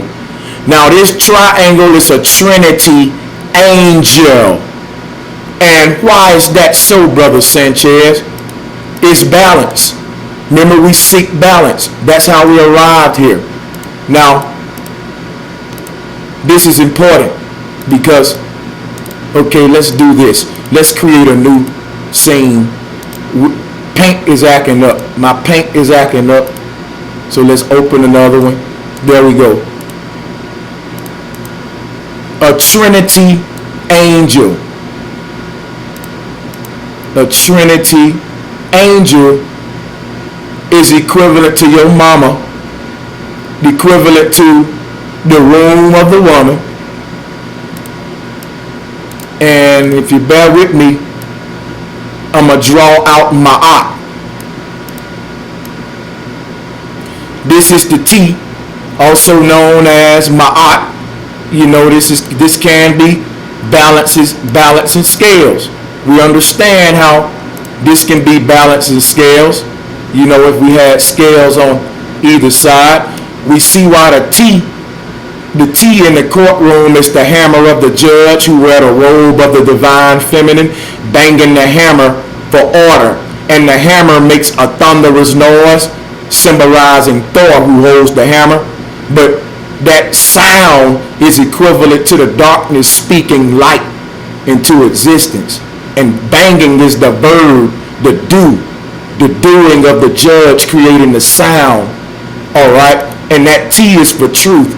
And whenever you outline that T, you always get the womb from which it came. The womb, because all balance, the womb, all life come from the womb. This is the delta. And remember that the people that was hit with the hurricanes was in the delta area. And remember that what hit them was technology called a Thor delta. And it's all an attack on the divine feminine, on the pyramid, the vagina, the gateway of all worlds. And remember that a T is a tree, a 3. It's a trident as well, because a trident is just a 3-pointed object, and a T is a 3-pointed object.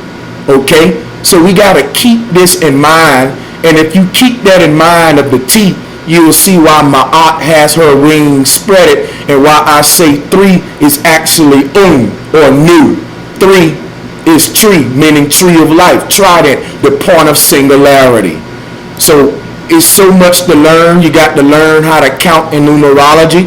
You got to learn how to count and learning when to be significant when dealing with 3s, 7s, and 4 for foundation. When to use them for numerical use, and how that ties into the spiritual, cosmological, sacred, geometrical aspect. When you take it all together like I'm doing here, that's called syncretism. You would be put to death on the cross for doing this back in the day, because they separated your world. They severed it in their own way, order out of chaos. The true scepter, or the one who wields the wand, is at the North Pole, because when she separates things, there's balance. That's Ma'at. Nature is the true measurer, or the true separator. All right? Ma'at. Anybody that rules, they rule because they're a ruler, and a ruler measures things. And Ma'at is measuring in balance. Man doesn't. The true measure is for the woman. So the triangle is uni, or the universe, or the vagina of your mama, which is the point of singularity, the alpha and omega. On is or one. And again, on is honey. Honey symbolizes by this tool called a hone, which is a trident that I keep telling y'all. So this hone is really a 1. You know, everything we say, everything we do, I can't stress enough to y'all, is divine. All right, that's the trident of the goddess, and I'm gonna go even deep here with it now. She's the honey, or the hone, the on, or the oni, or the yoni, which is the 1, the Trinity, the supportive Trinity. And now what we're going to do at this time is take this concept even deeper. So where was I going with all of this? The Trinity, the one, the oni, the triangle, how you go from the point of singularity and you work your way to dos, which is two, and from that point it's a linear verb, meaning your next step is stable, would be 3. Your next step will be 4, and that'll be a box symbolizing foundation, and that's when you will be looking at that pyramid from the top view. So if you think about what I just did in paint, when you think of the pyramid that we reached to when we got to 3, that's the point where you begin to foundate yourself by you accessing the God consciousness. Once you build your pyramid like I just showed you in paint, you get foundated with 4 that comes next. Okay, until then you're not stable.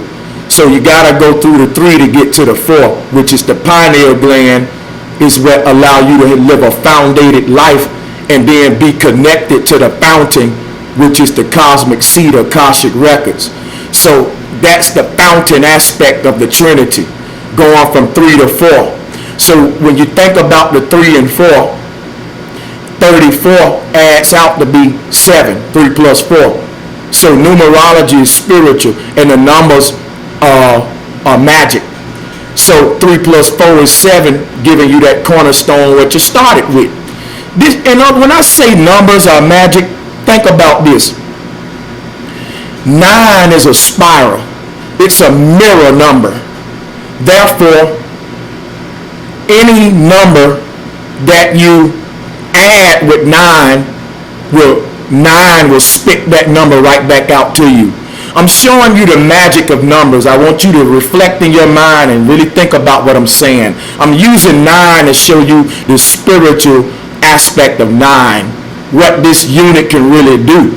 And it's going to blow you away. So 9 is a mirror number, meaning a spiral number, okay? A Maatian number. And because of that, any number you add with 9 will give you that number that you gave to it. In other words, 9 is a boomerang. 9 is a womb, because when a man puts something inside of a vagina, that woman births for him, you know, that consciousness spark, which is the seed of the man, because we embody the seed of linear activity, consciousness sparking, meaning not consciousness, that's the Akashic records of the womb, but the spark that gives it movement, or the luminaries, the light. We're the movement, and she's the stillness that allow for a background of the stars to even shine. So I just lost my thought. Hold up a minute. So what I'm trying to get at here is 9, and showing you how numbers are magic. When I say 9 is a mirror number, and just like what you put in a woman, you get out. Or like if you put a watermelon seed in the dirt gonna give you a watermelon tree. It's a boomerang effect. That's what 9 is. 9 is a spiral. So for example, when you add 9 with 1, 9 will give you 1 again, because 9 plus 1 is 10, and when you take the 0 off, you just got 1. So for example, if you add 9 with 2, 9 will give you 2, because 11 is two units. You know, when you write numbers in Roman numerals, you write it in little lines. So 9 plus 2 will give you 11, and remember, 1 plus 1 is 2. So anything you put into 9 gonna give it right back to you. So for example, 9 plus 3 is 12, and 1 plus 2 is 3. Anything you put inside of 9 gonna give it back to you, because 9 is what? A womb. 9 is why we say feminine. When you look at the woman and you say she feminine, you saying she's feminine, because she do what the 9 do. Just like I showed you, if you say 9 plus 6, you'll get 15, and 1 plus 5 will give you 6 again. So whatever you put into 9 9 gonna give birth to that which you put into it. Whatever you throw out there into the cosmos gonna throw it right back to you. It's called karma. All right, and the woman represents the 9 or the 0 and the 1, because the 9 is just a 0 on top of a 1. All right, it's the 10, in other words. So 9 plus 10 is 19, and that gives you 10. 9 plus 9 is 18, that gives you 9. 9 plus 9 plus 9 is 27, giving you 9. 9 times 9 is 81, giving you 9. 9 times 3 is 27, giving you 9. 9 times 2, 18, giving you 9. You get my drift here? 9 is the feminine, the one that destroys and rebuilds, the Alpha and Omega, the spiral of life that you can't escape. And another way you can look at this is by this symbol what you're looking at now. X marks the spot. When you take a 9 and you make a polarity of the 9 and you stick it together, what you get is the number 8 for infinity. Let me show you what I'm talking about here. But first, let's get our beautiful Mama Amma.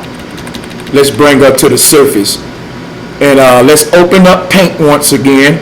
Thank you all for being patient with me as well. But we're going to crank it up now, because you need to learn how to add without dealing with numerical aspects all the time. Adding has nothing to do with amounts. All right? We exist in an infinite, abundant cosmos, and amounts are an illusion. People, we live in infinity. Scarcity don't exist. The controllers are creating it by hiding certain areas of the earth. It's enough for every single human to have abundance. But let's get to what I'm telling you here so we can get more deeper science. And I'm not been able to look at the chat. So what I'll do is at the end of this, I'll see was there any donations, and we'll call those out, because we definitely don't want to miss any of those people who supporting the work. So with that being said, we're talking 6 and we're talking 9. In order for you to make a 9, you got to start with Mama. That's 0. All right, you got to start with Mama. The egg. All right, the point of singularity. You're going to have to respect that eventually. Respect it or check it. Now let's move on. Then you come with your 1. Why do you start counting 1, 2, 3, 4, 5 and don't acknowledge the 0? Because male patriarchs not only manipulated the calendar, but they manipulated the numerical system. Remember that numbers are dealing with nut. And they start with nut, or the arch, or the egg, before you can go to 1. Somebody telling you that 1 is a line. That's so, man, that is the most homosexual thing. When you understand, see, you can be a homosexual, don't mean you sexually homosexual. You could be patriarchal as hell in the homo in your soul, meaning a very disrespectful attitude toward anything feminine or curvy. This is why the word C-U-R is cur, and it means cure. But the curves is the cure. That's the DNA. The curve is the cure. The cursive writing, like I always tell y'all, is your signature. You have to sign things in signature in the cursive writing. But the cursive stuff been cursed today because they desecrating a woman. So the cursive writing is the signature or the signature. Remember, signature is sin. They cursing that with sin. Sin is the name of the moon or the woman. You in the sun worshiping world, or like James Brown said, a man's world, which is the new world order. So the T is ma'at, and the woman's uterus is shaped just like a T. It's the symbol of balance, In the middle, there's a triangle. All right, an entrance point, a gateway. But now let's get back to this thing here. Deal with this 9, which starts from the feminine. All right, the feminine. It starts from the arch, the egg. Now, when you dealing with this type of addition, what you want to do is, all right, I don't know how this is going to turn out. I'm going to try something. Let's take this. Let's take this. Let's make it transparent. Copy it. Paste it.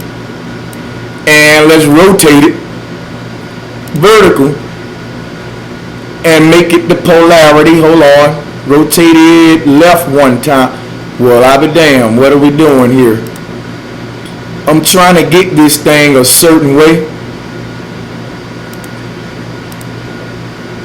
Bear with me, y'all, if you will. Here. Bam, we got it. Let's put them together. Let's see what we get. I'm going to show y'all the beauty of adding. Now, this is 6, 9. Remember, we're making the polarity of the 9. You are about to witness magic happen, brothers and sisters. Open your eyes and watch what I show you here. This is how you're really supposed to add, not numerically. There's no reason to measure this stuff. We're in infinity. Sacred geometry is the real math, or ma'at. So with that being said, 9 plus 9 will show you how it's all divine. When you add things this way and you bring these together, you get the number 8, right? That's the hourglass for infinity. But look the way I drew this. I didn't really draw it right. I extended the leg on the 9, but no matter how you do these, you get symbols of infinity. And I'm going to be showing you that in the future. So when you pair this up, look what forms in the middle. You see what forms in the middle? An hourglass. Excuse me. This thing never rotate the right way. But in the middle is an hourglass. You see that? In the middle is an hourglass. If you turn it, hold on. I'm going to show y'all something right now.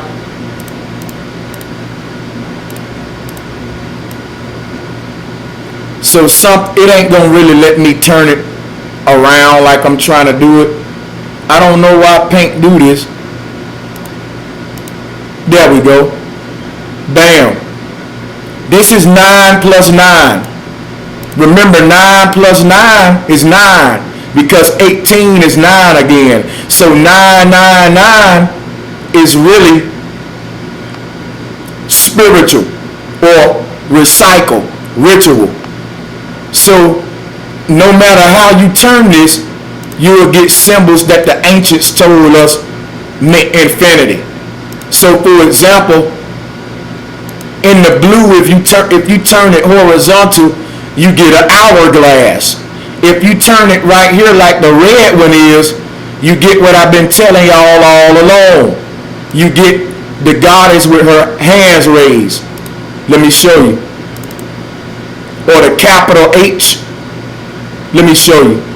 Remember, the H is the 8 or the hourglass. But I like to give people visuals. So let me just get one of my goddesses out. So when I give you the visual, you can see what I'm saying. In fact, I can use this. This is a X chromosome. This is an X chromosome. You can see 9 plus 9 equals X chromosome, or capital H for half, which is balance. All right, and the H is 8. The H is the 8th alphabet because this is also an 8.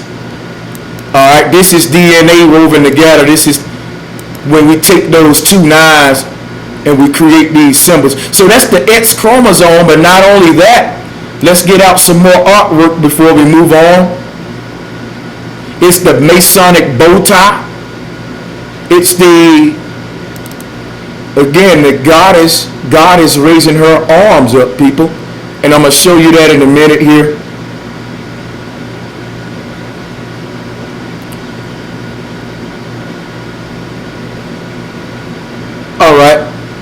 Here's a good one. So you have the kananga at the center.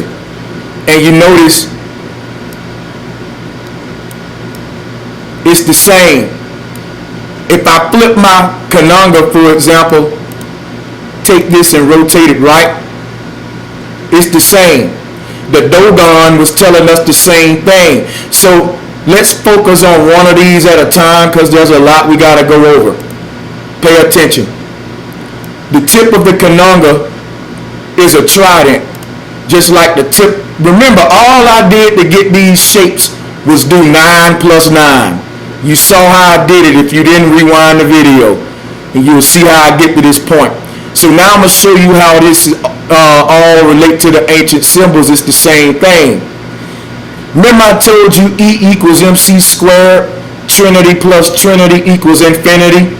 Well, think about this, what you're looking at. This is a dome at the top of this circle. It's a dome. That is the equivalent of a triangle. All right? No matter if it's a circle or pointed top, it's still an arch. It's nut. It's the capping, the top of it. So what am I saying? It's a trinity because think about it. A circle is 360. So a half of a circle would be 180. 180 equal out the 9. Did you hear me? 180 equal out the 9. Did you hear me? So if you know how I made these structures, I did it with 2 9s. So if 180 equal out the 9, you got a 9 up here that I made and a 9 down there. 180 plus 180 giving you 360, or a yoni right here shaping like an oval or ovaries. That's the 360. The 2 wheels that spin in the hourglass. As above, so below. In the middle is time, or the hourglass. So if you look at the one on the left, let's just focus on it. These trinities right here at the top of your Dogon Kananga forms a triangle, or 180. It's 180 because it's just half of the circle. We're not dealing with the base. I hope y'all see what I'm saying. This is one object. All right? Each circle is 180 because they're combined. What's throwing you off is this. All right? So if I take that from the middle, you see what this shape like is an oval, or a yoni, or a reptilian eye with the slit in the middle.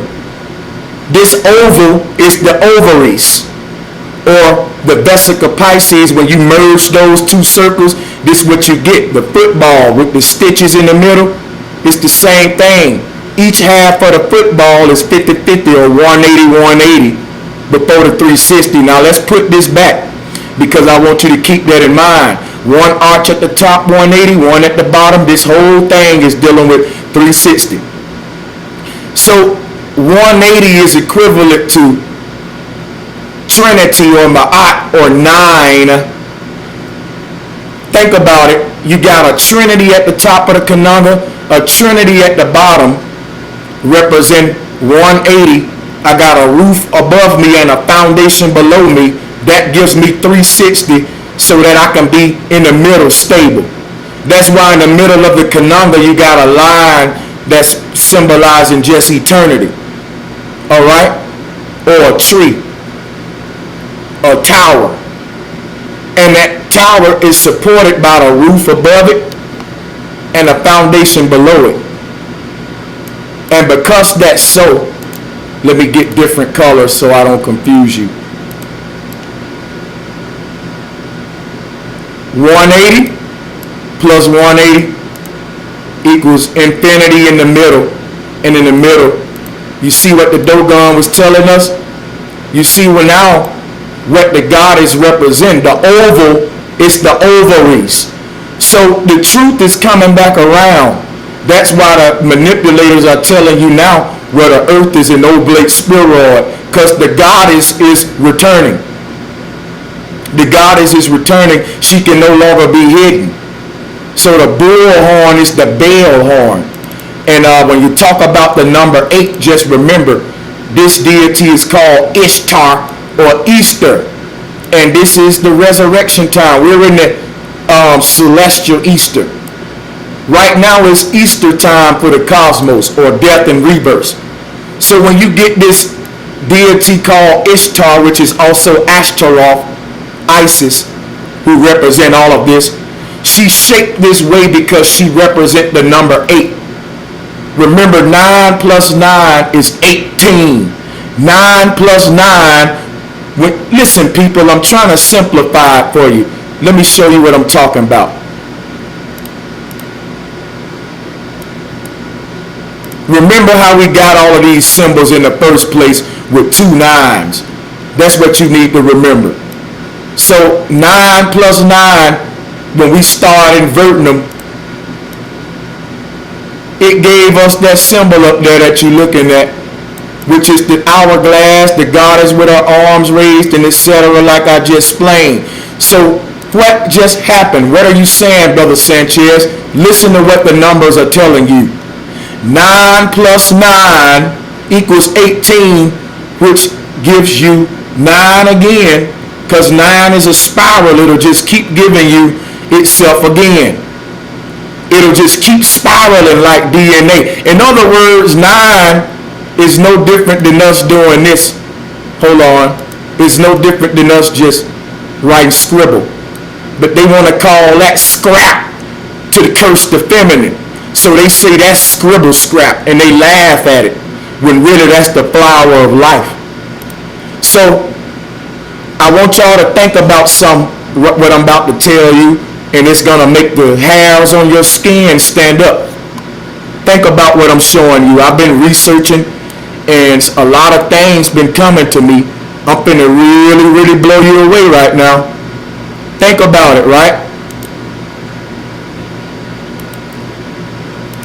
Let's draw another diagram here below all of this. And I'm going to show y'all something now that's going to blow you away. Check it out. Let me get my diagram right. And then what I show you going to blow you away. So let me keep drawing this here. I don't know if y'all can see this good. I think I'm going to just zoom in on it for you. So don't worry. Now I'm going to show you something about all of this that bring it home that's going to make you like, oh my God. Check this out. Now you got to excuse the fact that I'm trying my best to just draw, but I'm not the best artist, so bear with me. Hold up a minute too. Let me get it so I can scroll down. Here we go. So here's what I've made. What you're looking at is a number called 8. But what makes this 8 so important is that I'm actually creating it with 2 9s. I'm creating 1 8 with 2 9s. Think about what I'm saying. I want you to really think about the words I'm using while you look at the screen. I'm creating 1 8 with 2 9s. It's magic is about to happen in a minute. Wait for it. Here's the number 8. You see my 2 9s? I got 1 red 9 and I got 1 green 9, and they're inverted, creating the number 8. All right, self-explanatory, simple enough, right? So what just happened was I created 1 8 from 2 9s. Think about it. 1 8 from 2 9s. Well, how does that look familiar in math? 1 8 from 2 9s. Does anybody get it yet? Let me show you. 9 plus 9.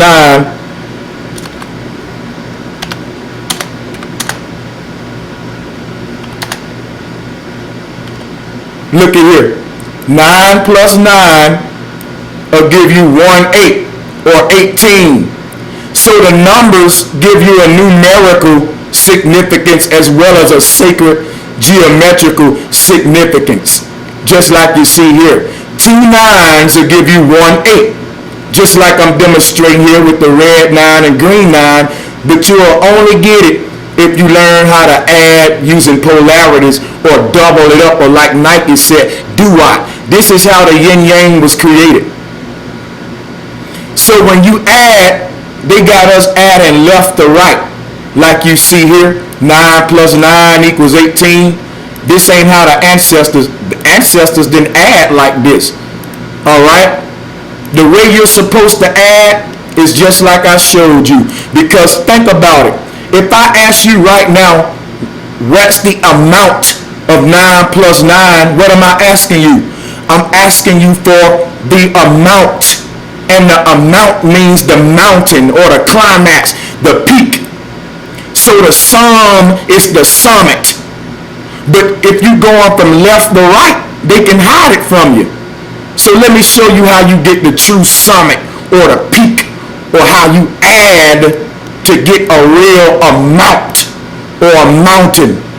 Remember that the sum of a mountain, or the amount, the peak of the mountain, is in the middle. So why are you going left to right, family? Because we live in the man's world where it's linear. We're stuck in the do-wop or the dose that I just told you. So now we're going back around to the Trinitarian aspect, the time of the goddess, like I just showed you, because when you're moving this way, you seek for rest. Now to add is to take both of these 9s and make them a polarity, make them look each other in the eye, face to face, and guess what? Where they meet, where you see that plus sign at, that's what's going to give you your amount. That plus sign, think about it. What is this plus sign in the middle? Think hard about it. I just went over it at the first. This plus sign is the top of the mountain, or us looking at the pyramid from the top view. So the amount is not at the end, it's in the middle. Think of the Trinity. The Holy Ghost is in the middle, or the Son is in the middle of the Mother and Father, even in the Kemetic Trinity. So the sum is the summit, or the amount. It happens in the middle, not at the end. I'm sorry, it does happen at the end. It happens at the top, in the middle, and at the end. That's how you get string theory. That's the 3 aspects of reality: top, middle, bottom, left, center, right. You can't have the center without the left and the right, or you can't have the left and the right without the center. So you can't have a man and woman without the womb or the mountain, where X marking the spot. The mountain is the climax, the peak. Where does the climax happen? In between her legs. It's called it an orgasm. This is where things originate from. All right? So 9 plus 9 will give you your amount in the middle, where that plus sign is. If we remove that and start to marry these 9s the way we're really supposed to add, you see what you get? A yoni. You get a fish, or the breast cancer fish. When you take them 9s and put them together, I don't know if y'all can see that. Let me do it bigger. I'm going to do this bigger so y'all can see it. Like I said, anything you do what I'm doing now, you will get a beautiful sacred geometrical pattern that you find abstract in nature. So I'm giving y'all some real magic of the artist. So if you take, let me show you what I'm talking about. Everything you do like this, when you add the right way, you will get infinity, or balance, or the true amount, or the true sum of that object. Okay? So let me do this again so y'all can see how beautiful this is. Remember what 9 represents. I just showed you 9 plus 9 equals infinity, or the number 8. So a symbol that we use for infinity is the Vesica Pisces fish. Remember, Pisces is pi, the vagina. There's 2 of them. There's 2 of those pie slices. That's how you get the diamond. Each triangle is a 9. And both of the triangles together make a diamond, and both of the lines together make an 8. The 8 is the diamond because they both symbolize eternity. All symbols that equal eternity can be revealed when you add any two polarities, and I will demonstrate at this time.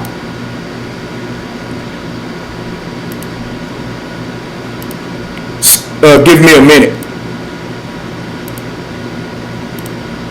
So if you're looking at the two big 9s on the bottom left, and if you're bearing with me because I'm trying to flip the one on the left, and that mug just don't want to flip the way I want it to flip, and I'm impatient.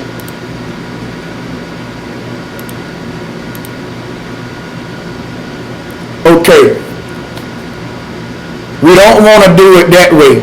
I already did the 6-9 over here, which is our 8. Okay, the red 9 would be equivalent to 6, and the capital P, meaning punani, okay, would be equivalent to power 9. Let me quit. But 6-9 gives you 8, as you can see. All right, 6-9 will give you 8. And this is a bottle cap. This is the top of a soda can. It's so much more that you see in your reality dealing with the lid or the nut or the ceiling. Remember, when we add this way, we make a seal because we make a stable structure. Now think about it. I'm giving you 6-9, but what I really want to give you is how you can create from 9. Let's flip it horizontally. Now, when you start to merge these 9s this way, you get another symbol of eternity called a heart. We know that a heart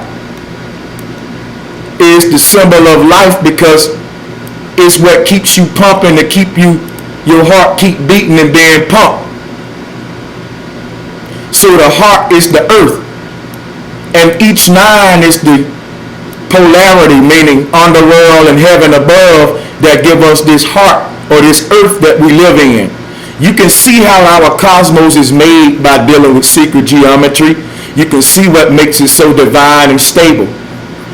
And I'm getting all off subject. I got into this, but I was supposed to stay on subject with Jesus and alignment. But I'm dealing with 9 because 9 is septos or 7, but it's the 9th month. But you got to understand how when I say it's the 9th month, but it's also it's the 7th month, but the 7 is the 9, people. The 7 is the 9. They both represents an angle. They both look alike. A 7 is just a 9 that's just without the closing. You feel me? You say that's a flag, it's a 9 or a 7. You feel me? So the numbers are different things in sacred geometry. And some numbers are the exact same formula when you get them in sacred geometry. Because 9 and 7 both are completion. So is 8. But 8 is a result of 8 is really DNA. It just shows the continuum of us keep doing this. You know, like that scribble I showed you earlier. So you see how them 9s come together and they make a heart. Because when you add 9 plus 9, you get 1/8, or one symbol that means eternity. 1/8 is 18, but 1/8 means, remember, 8 means a symbol of infinity. So the 1/8 means one symbol of infinity. So 9 plus 9 gonna always equal one symbol of infinity. Just like I'm showing you how it equals 1/8, just like I'm showing you how it equals a heart, and just like now how I'm about to show you how it equals a Pisces fish, because the Pisces fish is a symbol of infinity. And if you keep on marrying that 9 with itself, the first symbol it'll get when it make contact symbolizes infinity, which is a heart. Now, if you go and merge them together, guess what you get? You get the Pisces fish, people. Let's blow it up so you can see it big. You get the Pisces fish. You cannot escape the symbol of eternity whenever you add 9 with itself. Because 9 plus 9 always going to equal 1/8, or one symbol that means eternity. Even if I was to keep doing this, right? Let's do something else. Let me show you all how beautiful this is. Even if I kept doing this, and I keep going with it, right? Oh, shucks. All right, even if I keep merging them, and I don't stop, we'll get the heart. Soon as they make contact, they'll start forming a heart. That's the beauty of it. Soon as these polarities make contact, they start revealing symbols of infinity from the moment they make contact to the moment they dissipate. And that's the whole phases of the moon. That's the whole thing about this alignment that's taking place. That's the whole thing of an eclipse creeping in from the side. You never see no moon coming. It's this black energy that's the chief, that's the master at balancing. The feminine. So the moment they make contact, you start seeing the symbols of infinity form. And when they merge, you get the symbol of infinity, which is the fish, symbolizing the ongoing swimming of this, because this merging at the center, that's the life. Remember, you started with the heart. That's the first thing that's formed in the womb. The heart, the brain, the key organs, then the body or the fish. And then let's see what we get in the end. You see what we get in the end there? Another symbol of infinity. What is this? What is that? That's the ram. If you look this up, this is another symbol of infinity. This is also another way you can do omega. There are many deities that shape like this. This is also the X. This is the X, okay? And no matter what you do, you're going to get a symbol of infinity until those 9s no longer make contact. But from the moment they make contact to the last point of contact, you're going to get nothing but infinity, because 9 plus 9 equals 1/8, or one symbol of infinity. So this is how you get deities like Ishtar, representing the feminine, and their body shaped like the symbol 8, or DNA, or the X chromosome. Okay, so what you're looking at the center of this, the red part that I'm about to make pink, is the goddess raising her arms, or Ishtar holding her breast. You see, Ishtar is holding the breast. Why? Because the breast shaped like the number 8, or the capital B for Ben, which means binary code. This code is the code of reality. You can't escape it. It's a continuum. All right? It's what gives you life. The breast, the womb, is the binary code. The woman, she holds the masculine, feminine, and the darkness. Just like the queen bee at the center of a beehive holds the origin of the whole hive. So no matter how you turn it, you get symbols of infinity. You get H for heaven. And then when you turn, okay, now what we're going to do now is we're going to take away Ishtar. We showed you how it's the goddess raising her arms. In fact, before we move that, let me actually give you, remember, DNA is something that's twisted. It's braiding or a knot. And remember that boats travel in knots because water moves like the divine feminine, and waves, and sound moves in waves, the primordial rhythm. This donut is called a twist. And remember, I told you your bakery breads hold the secrets of the cosmos. I'll be doing that in the future. So that twist is Ishtar. But the reason I'm bringing out the goddess with her arms raised is for to get you to see how we get the capital H. The capital H is really the 8. H is 8. H is the 8th alphabet, and they sound the same, and they both are symbols of balance. They both are symbols of balance. So, doggone it, the scarab beetle in Egypt, the queen bee in many cosmologies. The scarab beetle, bear with me, I'm getting different shapes out of my folders so I can teach y'all what's going on. Why these animals and these insects in the ancient world were equivalent to eternity. So what I'm going to do is we're going to remove our arches, and we'll focus on the green slide. Let's remove our arches, because this same code I'm giving you is the Holy Grail. It's the Arch of the Covenant. But even when you remove the arch, you see the code of the mother, or the capital H.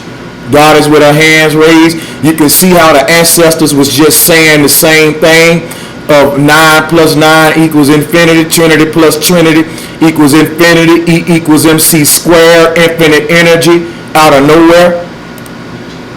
What Tesla was trying to tell you before they came with Einstein with the E equals MC squared to really hide the truth.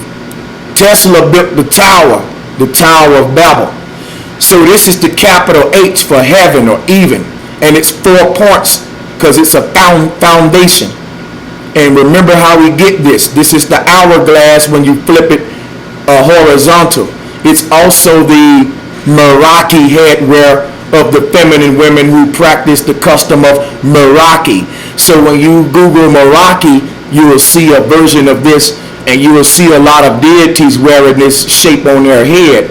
These shapes didn't come from nowhere. These are sacred geometrical shapes that I'm showing you how you get the scarab beetle as an insect of reverence to the left. All right, you get the kananga here, as you can see. Remember what I told you? If we move this here, each trinity or each trident on a kananga is an arch, because an arch is a pyramid. That's 180. It's 180, okay? It's half of the diamond. The complete diamond is 360. That's the base of the pyramid. But when you stick another pyramid to the bottom of it, the base or the foundation begins to be at the center. So the 360 or the radius is surrounded by the 180s. This would be the equivalent of writing 180, 360, 180 on paper. You can look at it this way. A trident is 180. So the whole kananga is the 360.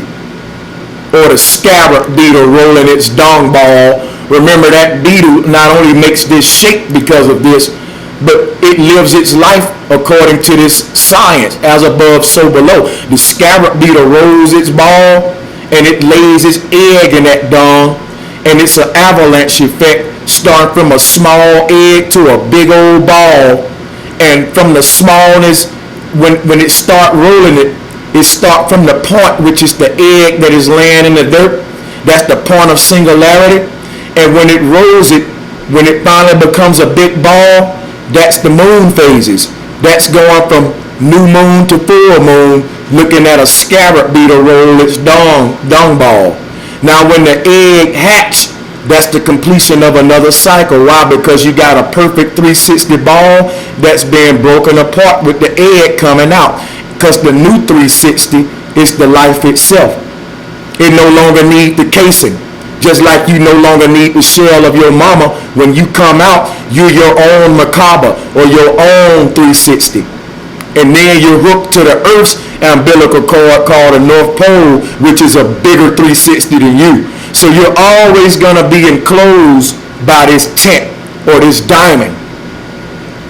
Now let's look at some more goddesses that represents the capital H, or the foundation, or the 4 points, by raising their arms for victory. Because when you raise your arms, That means you foundated. Victory is equivalent to foundation. Failure would be equivalent to non-foundated, non-stable. So if you give me just a second, we'll go ahead and keep moving on with this.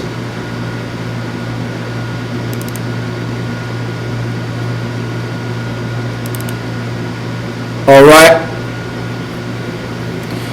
This shape is nothing new. So what I'm going to show you, hold on just a second. You know, when I'm looking for stuff, I can never doggone find it. But basically,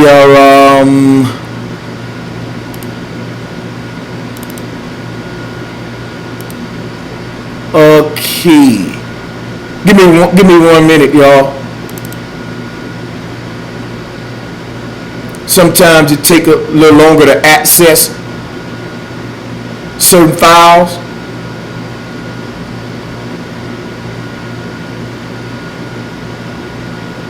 But I thank y'all for being patient, because I ain't gonna let you down.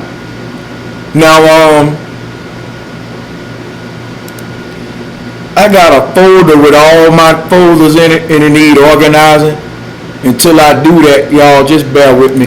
Let me get out this thing. I'm looking for my collages. Okay, here we go. And I'm looking for my Kananga collages. And I'll be right with y'all in a minute. So I think the best thing I can do to speed this up is to just go and use the one I'm looking at now. Let's go with it. I didn't want to use this one, but when you see the goddess with her hands raised, it's the Kananga, or the H, the 4 points. But the 2 hidden points is the hidden one. And that's the spinal cord that runs through her body. That's what gives you your 6 points. You see what I'm saying? It's always the hidden one, because that runs from your pineal gland to the base of your spine, which ends at your belly button where your life started. All of that is covered in the body. The 2 missing points is your genitalia and your axial head, your mind. When the goddess raises her arms, and each arm and leg is for dealing with the foundation, but the foundation supports the peak of the pyramid. Okay? So legs and arms are foundation. And those members are supportive elements of the body. You see the goddess with her hands raised. The hidden points are in the center of the body, where the left meets the right, where the stitching occurs on a football. Okay? This is when Duat forms Trinity, and you get the third eye and the spinal cord, which is the serpent, which again starts at the base of the back where the belly button is, because it's the Alpha and Omega. Remember, the serpent aligns himself from the pineal gland all the way to the base of the back. That's your spine. That's your spinal. That's the serpent in you, your Nagini, which aligns itself from the forehead or the pineal gland and stop at your navel. And remember, your navel was hooked to your mama. All right? That's important, because if you look at this alignment, it's the human body. Hydra is your spinal cord. Think about it. It ends where Hydra tail ends, is where your spinal cord ends at, and that's where your belly button is, or where you was born from. And if you look at Hydra, where the tail of Hydra ends is Virgo, meaning you was born from your belly button from there. So this celestial event ties into so many parallels with everything we do. Remember that your pineal gland is called your Christ mind, your anointing, your intuition, your Christ part of you. And if you look at where the head of the serpent is, that's where Christ is, or where Leo is. Oh my God. This is very deep stuff, y'all. We're made like this celestial event. You came into being with your brain and your spinal. You looked like a sperm cell. You were the serpent wrapped around the pole, seeking the egg of the woman. All this is beautiful because the body aligns itself with this thing, and man, is it beautiful. If that hydra was your spinal cord, where it tails in would be your belly button, or where you was born from, your virgin or your mama, your Virgo. Virgin don't mean a woman that was never touched. Okay?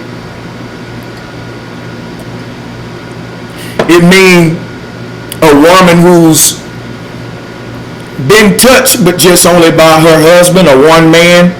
You Hebrew Israelites can help me with that, because when you look at virgin in the Bible, it translates not to, it don't mean a woman that never had sex. So you misinterpreting the Bible. The Immaculate Conception has a lot of definitions to it, but we got to go deeper into that, and I can do just that if you hold me to it. But I just wanted to pull this up to show you how we are related to this celestial event, and our bodies, our spines. The way your spine is aligned with your third eye and belly button is the way Hydra is aligned with Leo and Virgo, which Leo is your third eye and Virgo would be your belly button. And your spine aligns itself and stops just like this constellation show. So what I'm telling you is this is the biggest celestial event of your life. And this is as above, below, as above, so below, like never before. Where you see the hands raised on the goddess and how they make us do this when we score touchdowns. How many points you get when you score? 7. The universe is about to raise its hands in victory on September 23rd. That would be the equivalent of the end of the field, or the end zone. We're in the end zone, not the end of the world. But we're going to enter a new zone, or a new place of consciousness, a new way of thinking, a new paradigm shift. Not a pole shift, but a paradigm shift. It's linked to a pole shift because what we're going to realize is that Earth was never wobbling on the axis. This pole shift is them trying to create equinox on their globe. But they're telling you get equal night and day on the globe because the axis all of a sudden standing upright. No, what's standing upright is humanity. We're going to start standing upright, realizing that we was never wobbling and tilted, and that there was never nothing to be in fear about, no Nibiru and no doggone cataclysms. You with that kind of thinking breaks the covenant, which is the arch above your head, the dome. You breaking the covenant, believing these men, telling them that God gonna destroy its own stable, beautiful creation. And that signifies that God must then make it right to begin with, meaning God was never perfect. It was man who was never perfect. Because we have the willpower to be gods or devils, and we've been choosing to be devils for the past 7,000 years, where that ends now. It ends now. All right. So I think I'm gonna end this video here just like that. But let me get about 10 more minutes. Make sure I hadn't left that out, and I'm gonna let y'all go until next time. So you got 6 points. All right. That's your Kananga. But the hidden is really 8 points. It's really 8 points. That's how you get the symbol of eternity. And I'm going to show you what I'm talking about. Give me a minute. So all of this on this paint diagram, I think we tracking, so we don't have to keep this up. What I'm going to do, since we understand how this tied into 9 plus 9 equals 1/8, or one symbol of infinity. 9 is the spiral of life, the feminine. This the goddess portal what you're looking at. But you see 6 points is not 6 points. It's really 8. I'm going to show you what I'm talking about. 8 is the symbol of infinity. All right. 10 is the symbol of a full tent being casted. I'm going to show y'all this and then we're going to go. You see 6 points, but there's really 10 points because, let me show you something. This can be confusing if I don't pull out my diagram that teaches this. So bear with me and I'm going to let y'all go in a minute, but we're reaching the climax of the lesson that you don't want to miss. I'm going to tie it all together.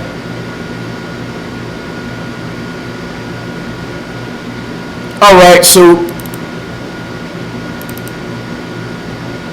if you bear with me, we'll go deeper into this. Excuse me. Here we go. Thank you. I got y'all covered. So the Kananga is 10 points. You only see 6, but I'm about to reveal it all to you today. And you don't have to thank me for it. Thank the ones who revealed it to me, and that's the ancestors.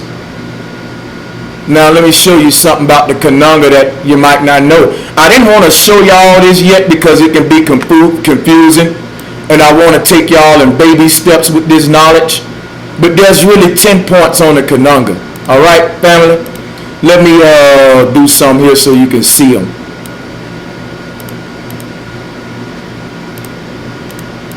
Bear with me. Flat power. Remember I told you dimensions are just how you're viewing the cosmos at any given time when you're perceiving it. And if you see 6 points, if you see a 6-pointed Kananga, it's because you're looking at the cosmos from a front view. I hope y'all see what I'm talking about. I can't really explain it as much as my collage will. They say a picture worth 1,000 words. I hope my collage here helped me out. Can you get what I'm saying, people? It's really 10 points. Another way you can look at this is when you walk inside of the temple of Angkor Wat. When you walk in Angkor Wat, you see 3 peaks, but there's really 5 peaks.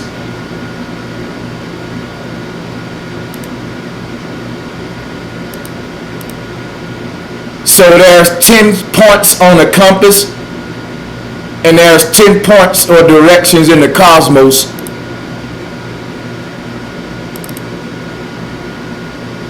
And it can be looked at right here. Earth is heart, and you see the tribal man with it painted in his face. Because this is simple stuff, we're the only ones that don't know it. So our cosmos has 4 corners, all right, symbolizing not geographic space. It's a concept, a numerological concept of how you can identify where you live with math, even though where you live is an infinite place. It does have a shape that can exist in your mind. If the earth is infinite, it still can have a shape, so to speak, because the formula of infinity is stability. And that's actually a mathematical formula called 360 or 90, 90, 90, 90, you know, or pyramid. So even though you can't conceive it on a macro, you can actually write it out on paper on a micro, you know. So it's what you're looking at when you look at these models of the cosmos. It's an infinite plane, but what you're looking at is the formula of how it was created from pure thought, from darkness, because what you're looking at is X marks the spot. And remember that the female chromosome is DNA itself. Her womb is the portal or the Midgard or the pole that runs all the way down this thing called a tree of life. Remember that the pole is the point. So what they're showing you is this pole goes all the way through the structure, meaning it fills it up. But what it's showing you is it also surrounds it, because you got your four corners symbolizing what the pole represents. The pole equals 360. So does the four corners. So they're telling you, as above, so below, as within, so without. Darkness around you, darkness within you. May Lucifer live on, and may the spirit of the Antichrist come onto this earth and bring us back to where we need to be. There need to be many Antichrists arising just like me, tearing this shit down. Can I get a flat power? Anybody scared of the terms that I'm using? Your third eye ain't open and you still don't get it yet. Fear is what have created your prison. Be brave. It's the time of Christ. It's the time where Leo is going to be swinging his doggone rod, cutting the neck off of that serpent. And we can't have no pussyfoots around that's scared. So look at what I'm trying to tell you here, and get the ground beneath your feet, the wind behind your back, and realize you infinite energy. You can't cease to exist. Realize when you're looking at our cosmos from the top view that you're looking at a 5 dice. What's so important about the 5, Brother Sanchez? The 5 is the capital S. The 5 is the serpent. The 5 is in the middle of the tree. The 5 is in the middle of the number system. 0, 1, 2, 3, 4, 5. And then you get 6, 7, 8, 9, 10. The 5 is the serpent. That's why it's shaped like a S. I'm giving y'all some deep stuff here today. This is why you got 2 5 dices. Because 5 is the top view of the pyramid. When you're looking at that pyramid from the top view, you're looking at the ceiling of an envelope or X marking the spot. You're looking at a view from the 5. You're looking down at the 4 corners and the peak. You getting your God view, your artist view. You are nooked looking down at Geb when you in this darkness in your mind. You tapping into night or nook. Okay? Comprende, my brothers and sisters, is simple stuff. So the 5 is the serpent. The one you meet after you get foundated and you put your crown on your head. See, after you get to the 5 dice, the only thing you can do is start over again and get another dice. What I mean by that is, think about it. In craps, you're dealing with 7-11. Think about it. 7-11 is September 11. What happened on September 11? We crapped out. September 11 took place, guess what? 16 years ago from today. 16 equals 7. They're practicing numerology, y'all. 7 is craps or Trump. So we crapping out again under Donald Trump, because 16 years ago was actually 7 years in numerology. 16 is 7. 16 years ago we rolled the dice and crapped out. 911 was really 711, 711, September 11. Okay, crapping out 711. All right, and that's when all of this climax, or the most tense time, started. It was a trickle-down effect from that day. And they dropped the twin towers. What are they telling you? All right, 7-11, those towers, it was 3 towers that symbolize a trident. Remember that the trident is called Babel or Babylon. It's the great whore, the great mother. And I love her to death. Don't you be fear of her. So September 11, 3 buildings falling was more desecration of the divine feminine. They're communicating with nature and us, but they're saying F you, nature. For some reason, these people been attacking nature, and boy, they got it coming. Now, Babylon, like I was saying, is crapping out. Or think about it. They told you, they told you the Tower of Babel fell. That's 7/11, crap out. Okay? September 11, 7/11, Babel fell. The towers fell. And the towers were three of them, symbolizing the fall of a trinity. And a trinity is equivalent to the great mother who they call Babylon. All right? And if these three buildings fell, it was the fall, that was signifying the fall of Babylon. That was the first 7-year period of Revelation, and it happened September 11. There was a 7-year period previous to that, but it wasn't 7 years in our calendar. It was 7 years ago was 16 years ago in our Gregorian time. But on a celestial wheel, it was just 7 years ago when September 11 happened, because 16 is 7. So September 11, again, 7/11, we crapped out. That means we entered the last age of those three groups of 7. You got 7 vials, 7 seals, 7 trumpets. September 11 was the final. We're in the final 7. This period up that's on the 23rd starts the final 7 years. And I'm saying that it's going to be literal 7 years ending at around 2022. This is why they wanted to reduce the world population by that time. And why, if you look up today, there's a lot of organizations that are ending some of their programs in year 22, because 2022 is 222. It's a trinity that brings you back to 6. We going back to the spiraling back from the anchor. So the 9 is the 6, but it's the 6 when it has stood up upright. So when you spin in the hourglass from 6 to 9, you go to 9, and then we going back to 6 again, or the foundation, or the anchor, which is sex, or 6, a re-beginning, new beginning. So 2022, roughly 5 to 7 years from now, will be the end of another paradigm. But I don't want to confuse y'all. I got this in front of you to show you how it all equals 10, or the binary code 1 and 0. We are interpreting these shapes from different dimensions.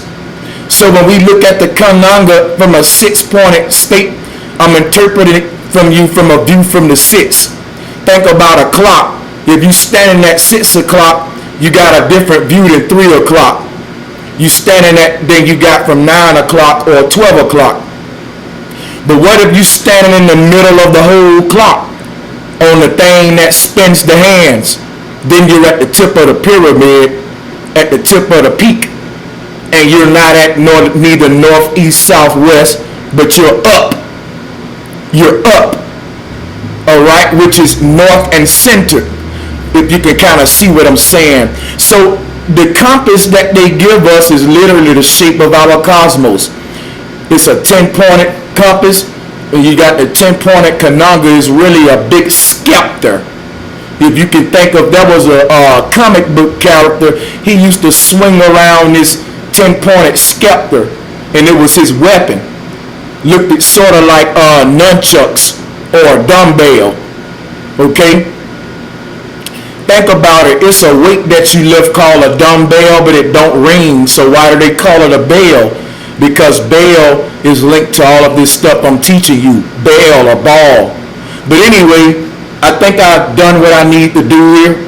If you replay this, you can continue the research that I've laid here for you, and even expand these teachings, because this is ascension or ascension. Zen is 10. 5 is the serpent, or after you reach the cornerstone. Remember, 5 dice is X marking the spot. When you look at a 5 dice, you're looking at a box with an X or an envelope, a seal. All right? Okay? So when you look at the 6 dice, you're looking at the same thing from a different view, because you're looking at 2 trinities, right? The 6 dice is 2 trinities, and that's how you get this conundrum. But the 5 dice It's the most powerful dice because what number you pair it with can determine craps real easy now. 5 plus 5 will give you Big Ben. In other words, the 5 dice really dictate the craps. Because the 7-11, if you get that 7 with a 2 and a 5, that's the highest one. If you get it with a 1 and 6, it's still good. But anybody who know craps know that when you hit with the 5 dice, you're doing something. Because in order for you to even crap with 11, you got to have a 5 and a 6 dice, because the 5 is the top view and the 6 is the front view, like you see with the conunga there. All right. So 5 plus 6 will always give you L even or 11. When you say 11, you're saying L even. What do you mean, Brother Sanchez, when you talk about some doggone L's that are even? Well, let me show you real quick before we go. Let me just show you what I mean about L even. You can't get this without evening out your L. So look at the conunga on the right. There's 1 L. There's 2 L's. You get where I'm going? There's a 3rd L. And then I'm going to give you an orange one for your 4th L. You see there? L even. All right? So how many points you get when you get L even? You get a point right there too that you got, and 1 there. So 6 plus those 2 will give you 8. But when you got something that's 8, you get a diamond type structure, and it's an even structure because all of the L's or all of the angles are even. So that's how you get L even, which is an equal sign for parallel. Think about what you're saying. Parallel. It's the equal sign. We're going to enter equinox on the 23rd. That's why I'm sharing this with you. We're entering the part of this cosmos where L even. 11. Okay, so anytime you got 4 L's or 4 7s, for example, it'll give you 28. 4 times 7 is 28. You get 10. Just like this is showing you on the right. So 7 times 7, like I said, 4 L's. There was a rap group in Atlanta called D4L. You know they know this stuff and they ain't telling it to you. Alright? So 4 L's is what give you the swastika. The swastika is nothing but the compass. It's nothing but the compass. It's the way the sky moves and the way the vortex points to the center of the earth. Alright?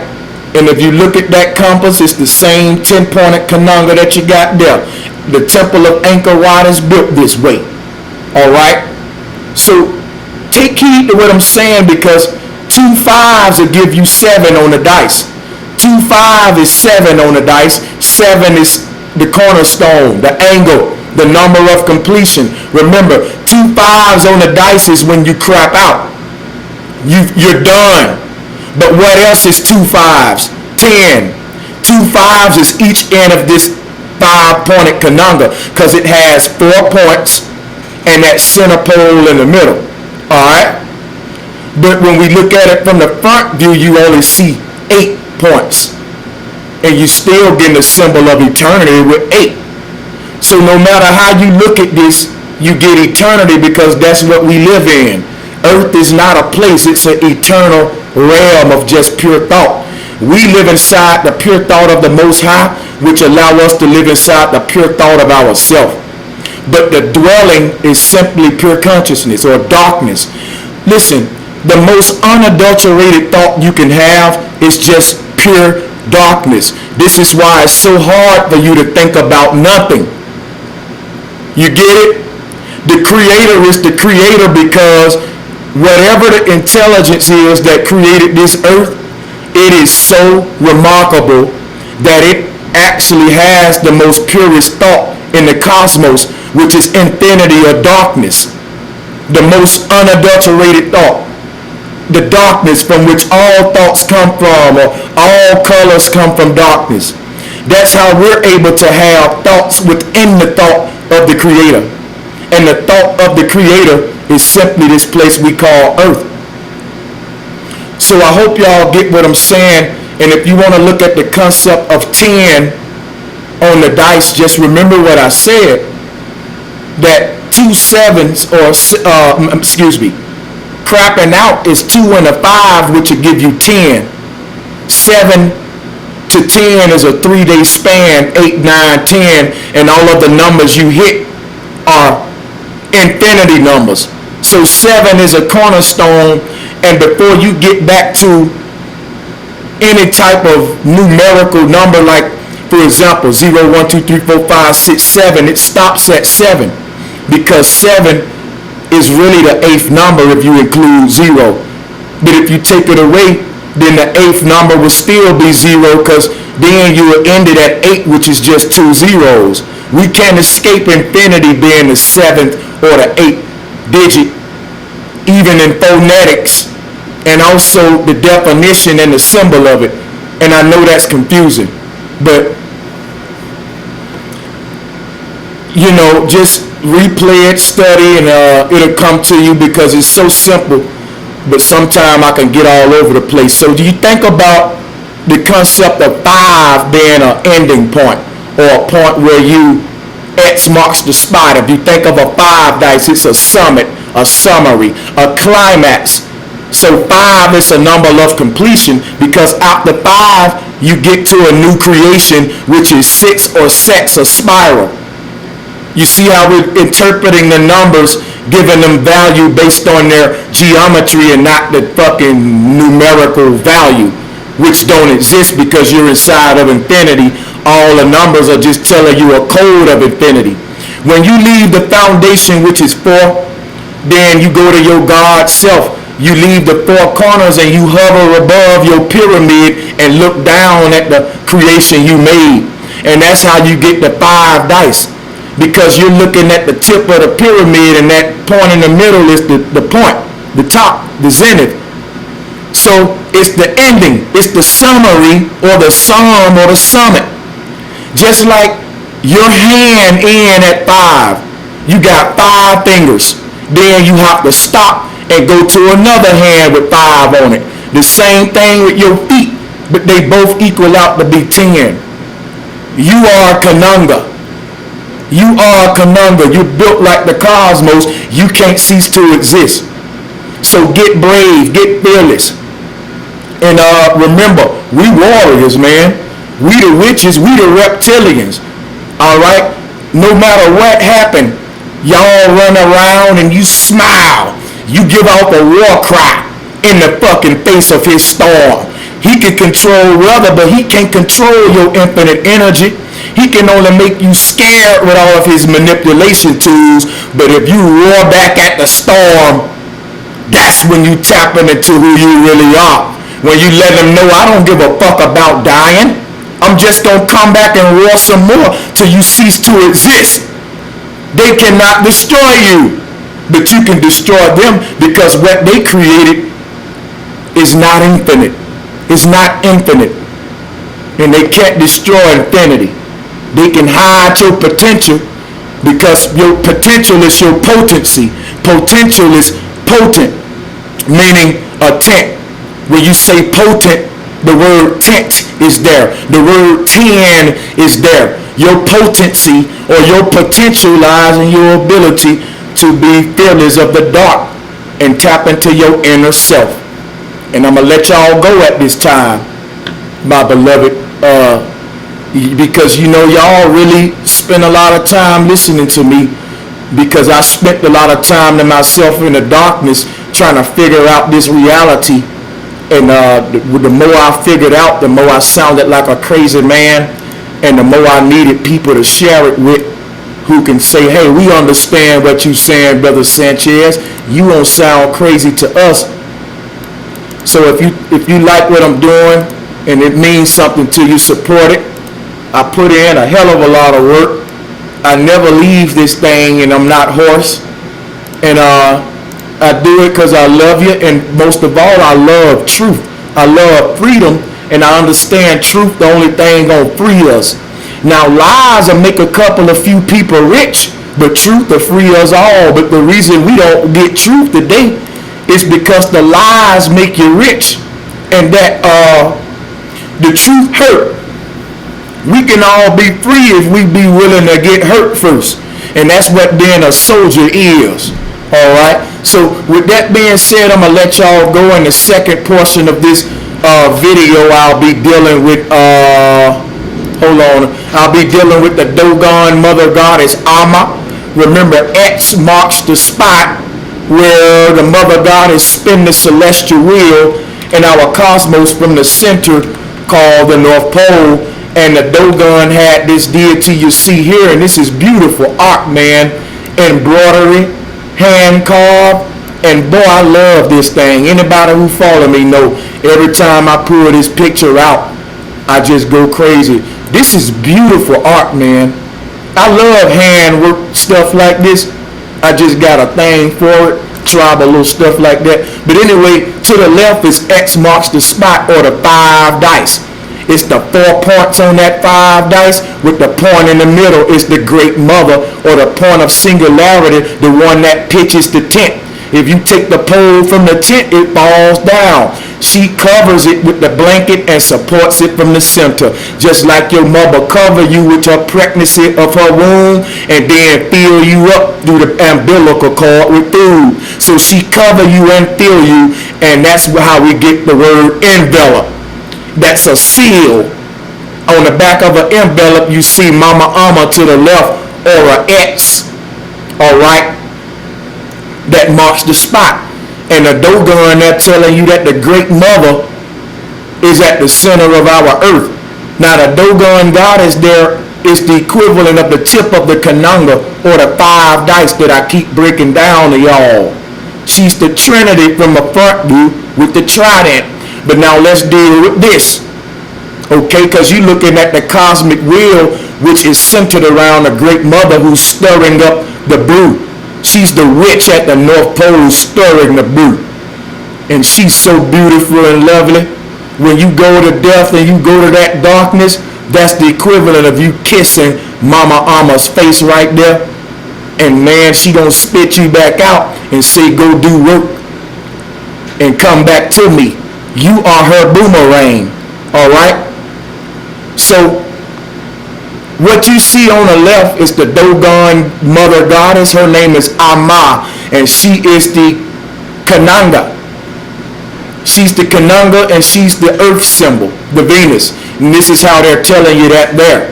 And if you look into the right of her is the medical system, American Medical Association. And this is, they rubbing it right in your face. AMA, American Medical Association. And the one that's dealing with healing was the woman or the witch, the one with the herbs.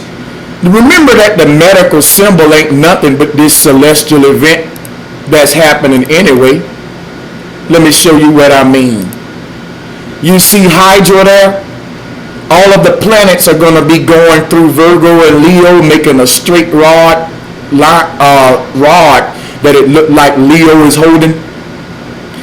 But some cultures didn't say that that rod was striking the head of the serpent.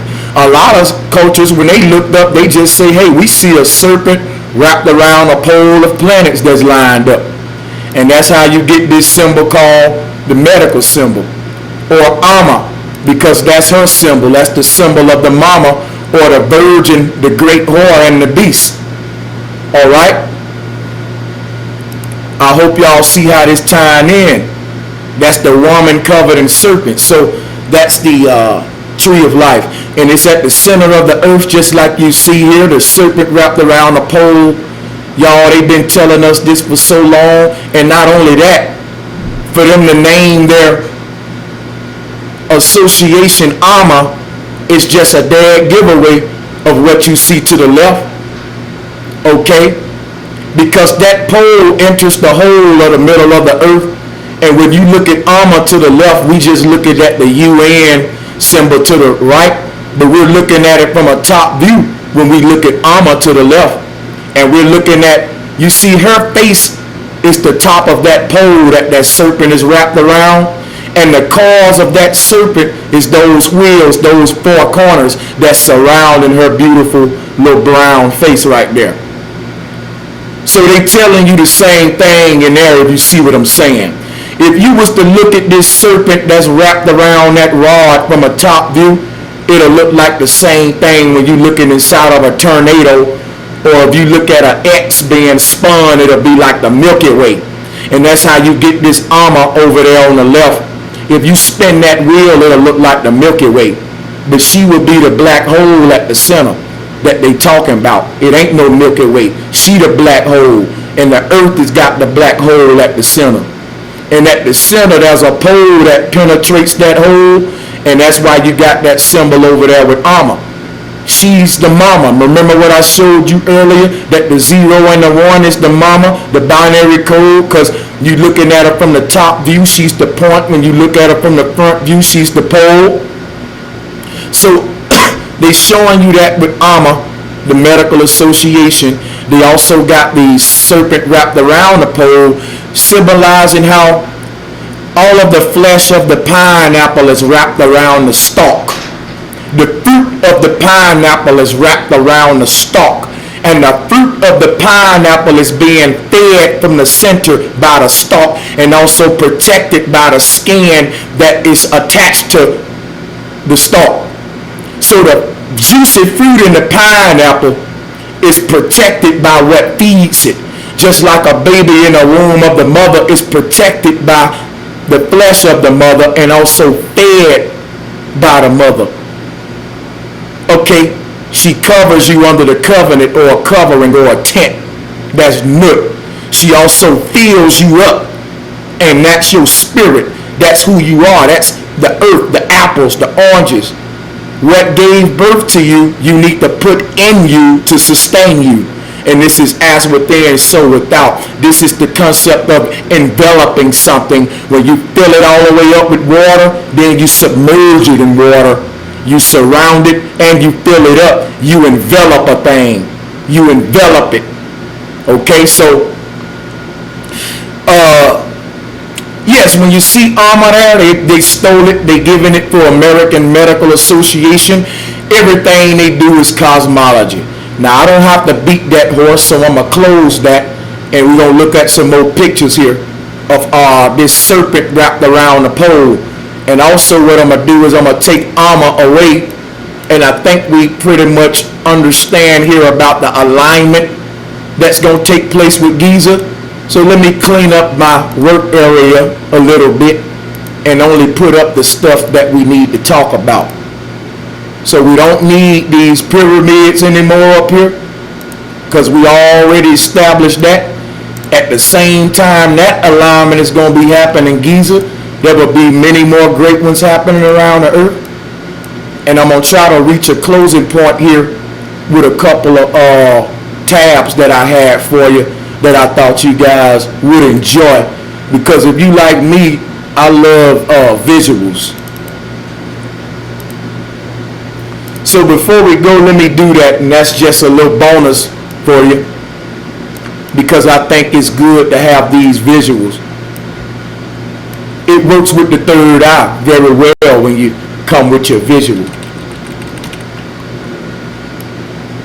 So the serpent wrapped around a pole. You got to realize that this picture I'm showing you, oh man, it does us no good, because you don't see the pole that Leo is holding. If you draw a line from Regulus in between Leo's arm and all the way to the moon by Virgo's foot, it's a pole of planets that's going to be aligned, and they're going to stop on the neck of that Hydra. And I'm going to show you this. I'm not through with this. I'm going to be talking about this for a while, because it's so much. But the serpent is actually wrapped around Leo's pole. You just can't see it in the diagram I got there. But there's a pole of planets, and that's the serpent wrapped around the pole. Regulus is Regulus because Leo is swinging it at the top of the spear, which is going to get the energy you need to take the head off the serpent. He's being anchored by his mother, who helping him swing it, Virgo, from off the back of her heel. This is how you behead or decapitate a serpent and you swinging it toward the ground. You swing from off the back of the feet, and you let the energy come from the top of the pole where Regulus would be, when you come down on his neck. So this is beautiful stuff, man. I'm talking about beautiful. And I just love this time. So before I go, let me do like I said I was going to do. So this serpent hydra is actually wrapped around a pole. You can see that on this statue to your right. And you see that the pole is being held by the Virgin, and the serpent is wrapped around it. And what you get to the what we're looking at to the right is the same story that we're telling to the left without Leo the lion, because this virgin you looking at on the right, she's pregnant. That's Leo. Remember, Leo is the child. That's the Christ. So when you look at that statue on the right, it's got all of the elements you see on the left. Remember, Virgo is where the alignment starts with the moon, which is going to be at the foot of Virgo. And it's going to end at Regulus, which is Leo, and at his mightiest point, letting you know her son came out of her womb and went to war for her and defeated this serpent. She gave Leo power to swing the rod or the alignment. But in some cultures, instead of them having Leo there, they just have a pregnant virgin who just holding the staff herself. And that would be the planetary alignment with Virgo holding the staff instead of Leo. And then Hydra being wrapped around her staff. She ain't striking the serpent because she's the Babylon whore who's actually mingling with the serpent like you see in Revelation. Because during this time, it was a different mythology. This was before Christ, see? When Christ came along in mythology, they gave him the role of being victorious and killing the serpent. But remember, victory is V. When you throw up the peace sign, that's victory. That's a female symbol. That's a chevron or a vector dealing with the vagina of the woman. So they actually gave Jesus the matriarchal rule of the mother and reversed the roles. That's how we in this homosexual society today. They can only create homosexuality, they can only create homosexuality by as above, so below. When they reverse the roles of the mythology and of the celestial luminaries, humans start getting confused. So now our sex roles messed up because the way we interpret the stars, masculine, feminine, is out of whack. As above, so below. So the roles are blurred. And Jesus is in the place of the great mother, who's the victorious one. Remember, when you outline the T is Ma'at. The T is the balance symbol, the trident. You get a womb or V. Remember I told you On or Oni is triangle. That's the primordial source, the womb.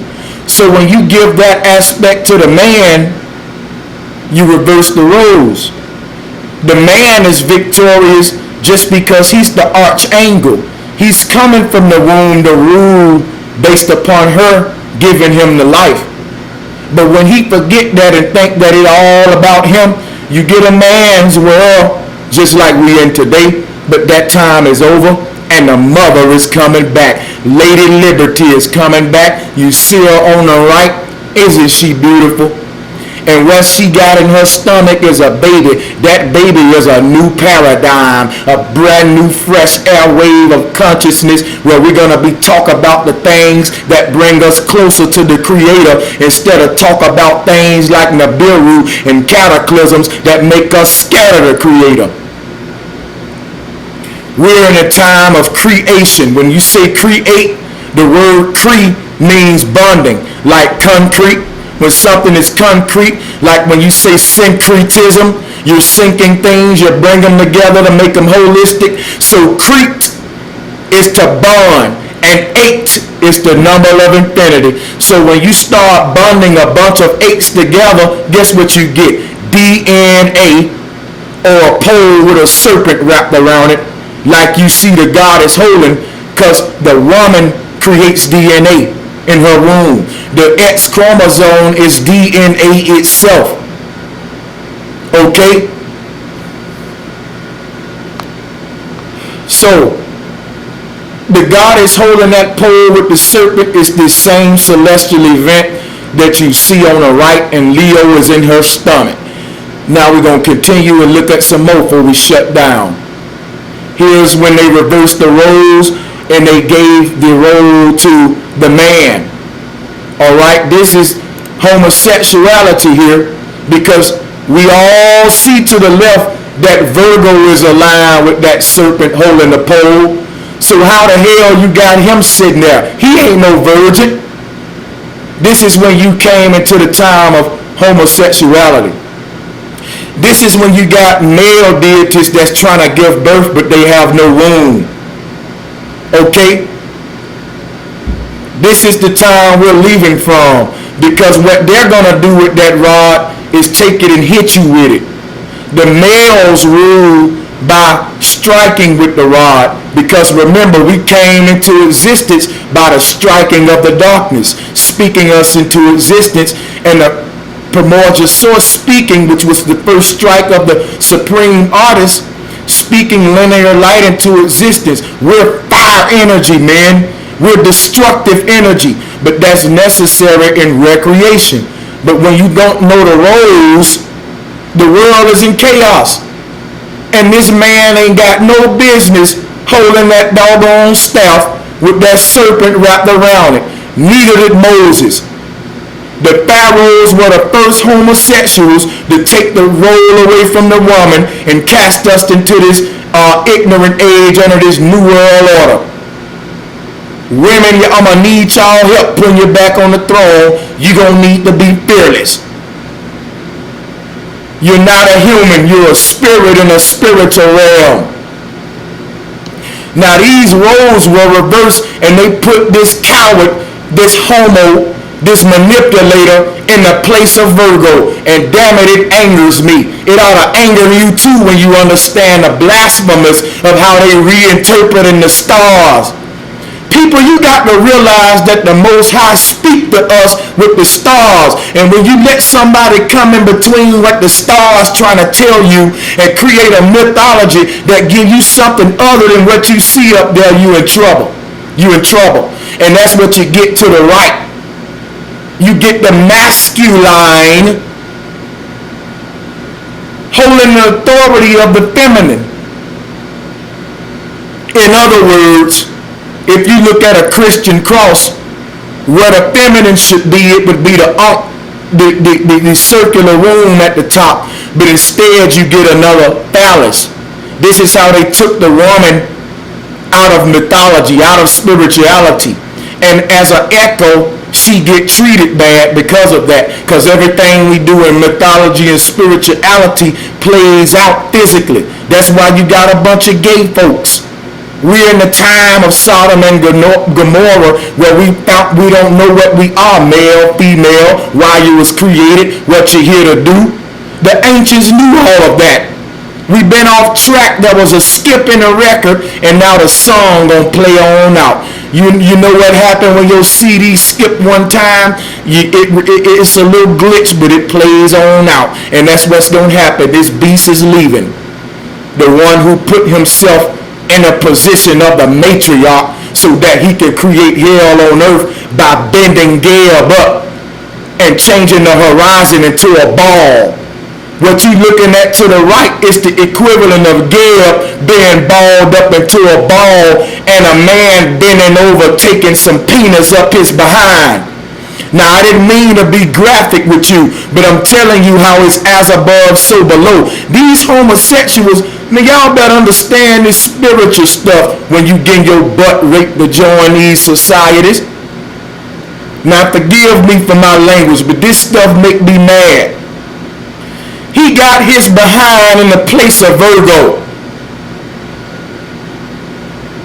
Man, that gets under my skin. Let me hurry up and turn this picture and get this deceiver out my face. Now y'all see how the world get to become a man's world. He in the place of nature. The pharaoh, the president ruling over you, because nature don't rule over you, because you don't look at the stars no more. You don't go outside no more. You got a man interpreting it to you through a book. He done put himself in the place of the virgin. When he talk about her, he call her a great whore. Don't you know that a hoe is a garden tool that's shaped like a trident? Women, everything they say about you, you ought to be madder than I am.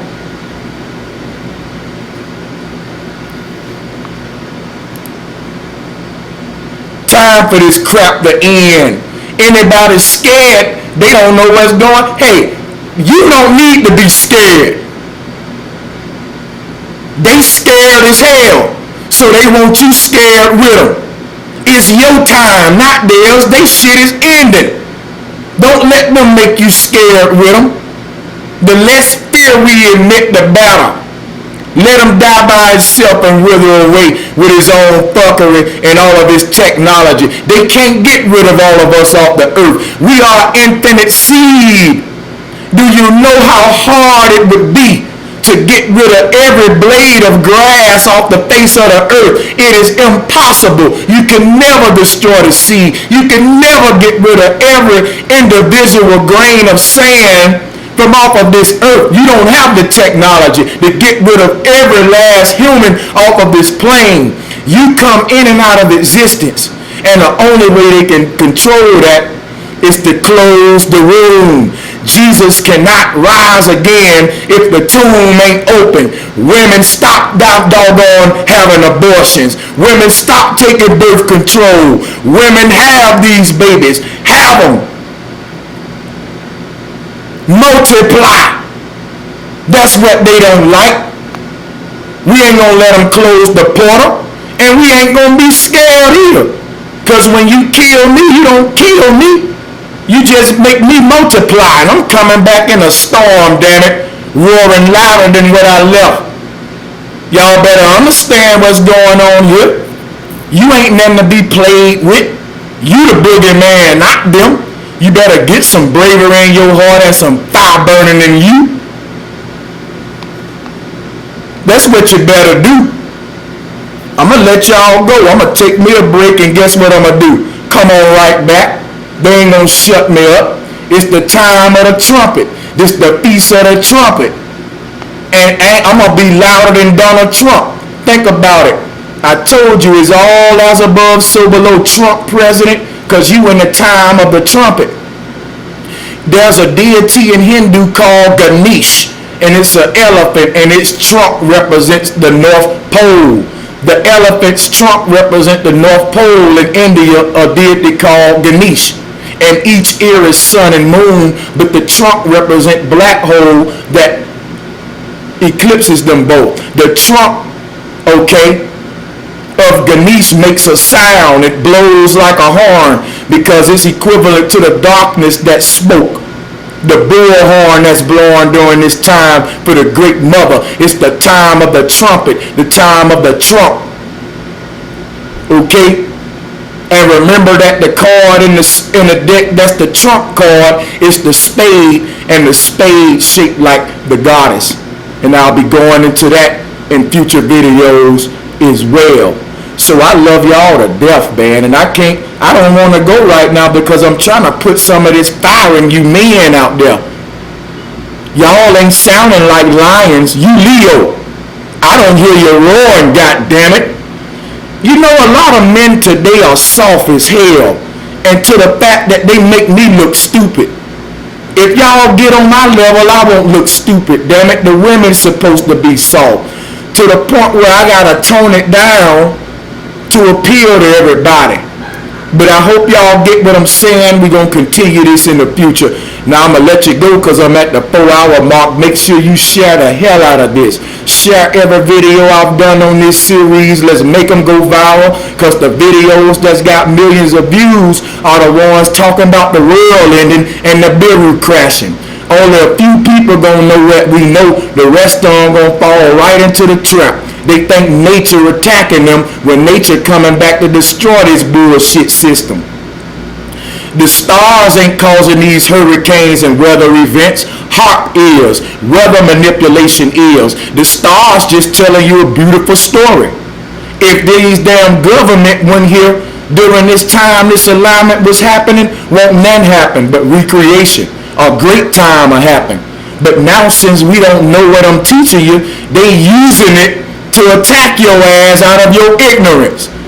So when you look up in the sky and see this alignment that you never saw before with Nibiru in it, they gonna use it to say, okay, hit the kill switch. Since they don't know that this story they ancients been telling, they think it's Jesus coming back to beat them up. So we gonna beat them up and make it come to life and kill their ass since it's the end of our calendar anyway. I hope y'all see how deep it is. Don't you know when they came with this heliocentric concept 7,000 years ago, they wrote themselves into the natural calendar of the ancients? Don't you know 7,000 years ago the dark ages came? But their dark age, meaning we don't know what's going on in the heavens, so they ruling us by as above, so below. They're no longer going to be able to hide the heavenly story. Because what's happening on the 23rd, they're going to be on their pins and needles to make the Bible come true. That's why you're getting all of these cataclysms right now. Record-breaking cataclysms. Because for 7,000 years, they've been creating a technology to make their book of Revelation come true. So they can write a new Bible during the reset period, a grace period, the tribulation period. They only had 7,000 years to make the Bible seem to be prophetic by creating the tools they would need to make all the cataclysms happen in the Bible of Revelation. They had a 7,000 year period because the first time this happened was this event happened. It was 7,000 years ago. They knew they had 7,000 years ago for the next alignment, which is now. So their time is up. They can't hide the true clock above your head because on the 23rd, they ain't going to be able to explain why all of these ancient temples are aligning themselves with equinox. Equality is coming back, y'all. And it feels so good. But it's going to be some trying times before that happens. And try is tribulation. I'm ready for it, are you? I hope so. If you are, stick around and get some more knowledge. Flat power, and I love you all.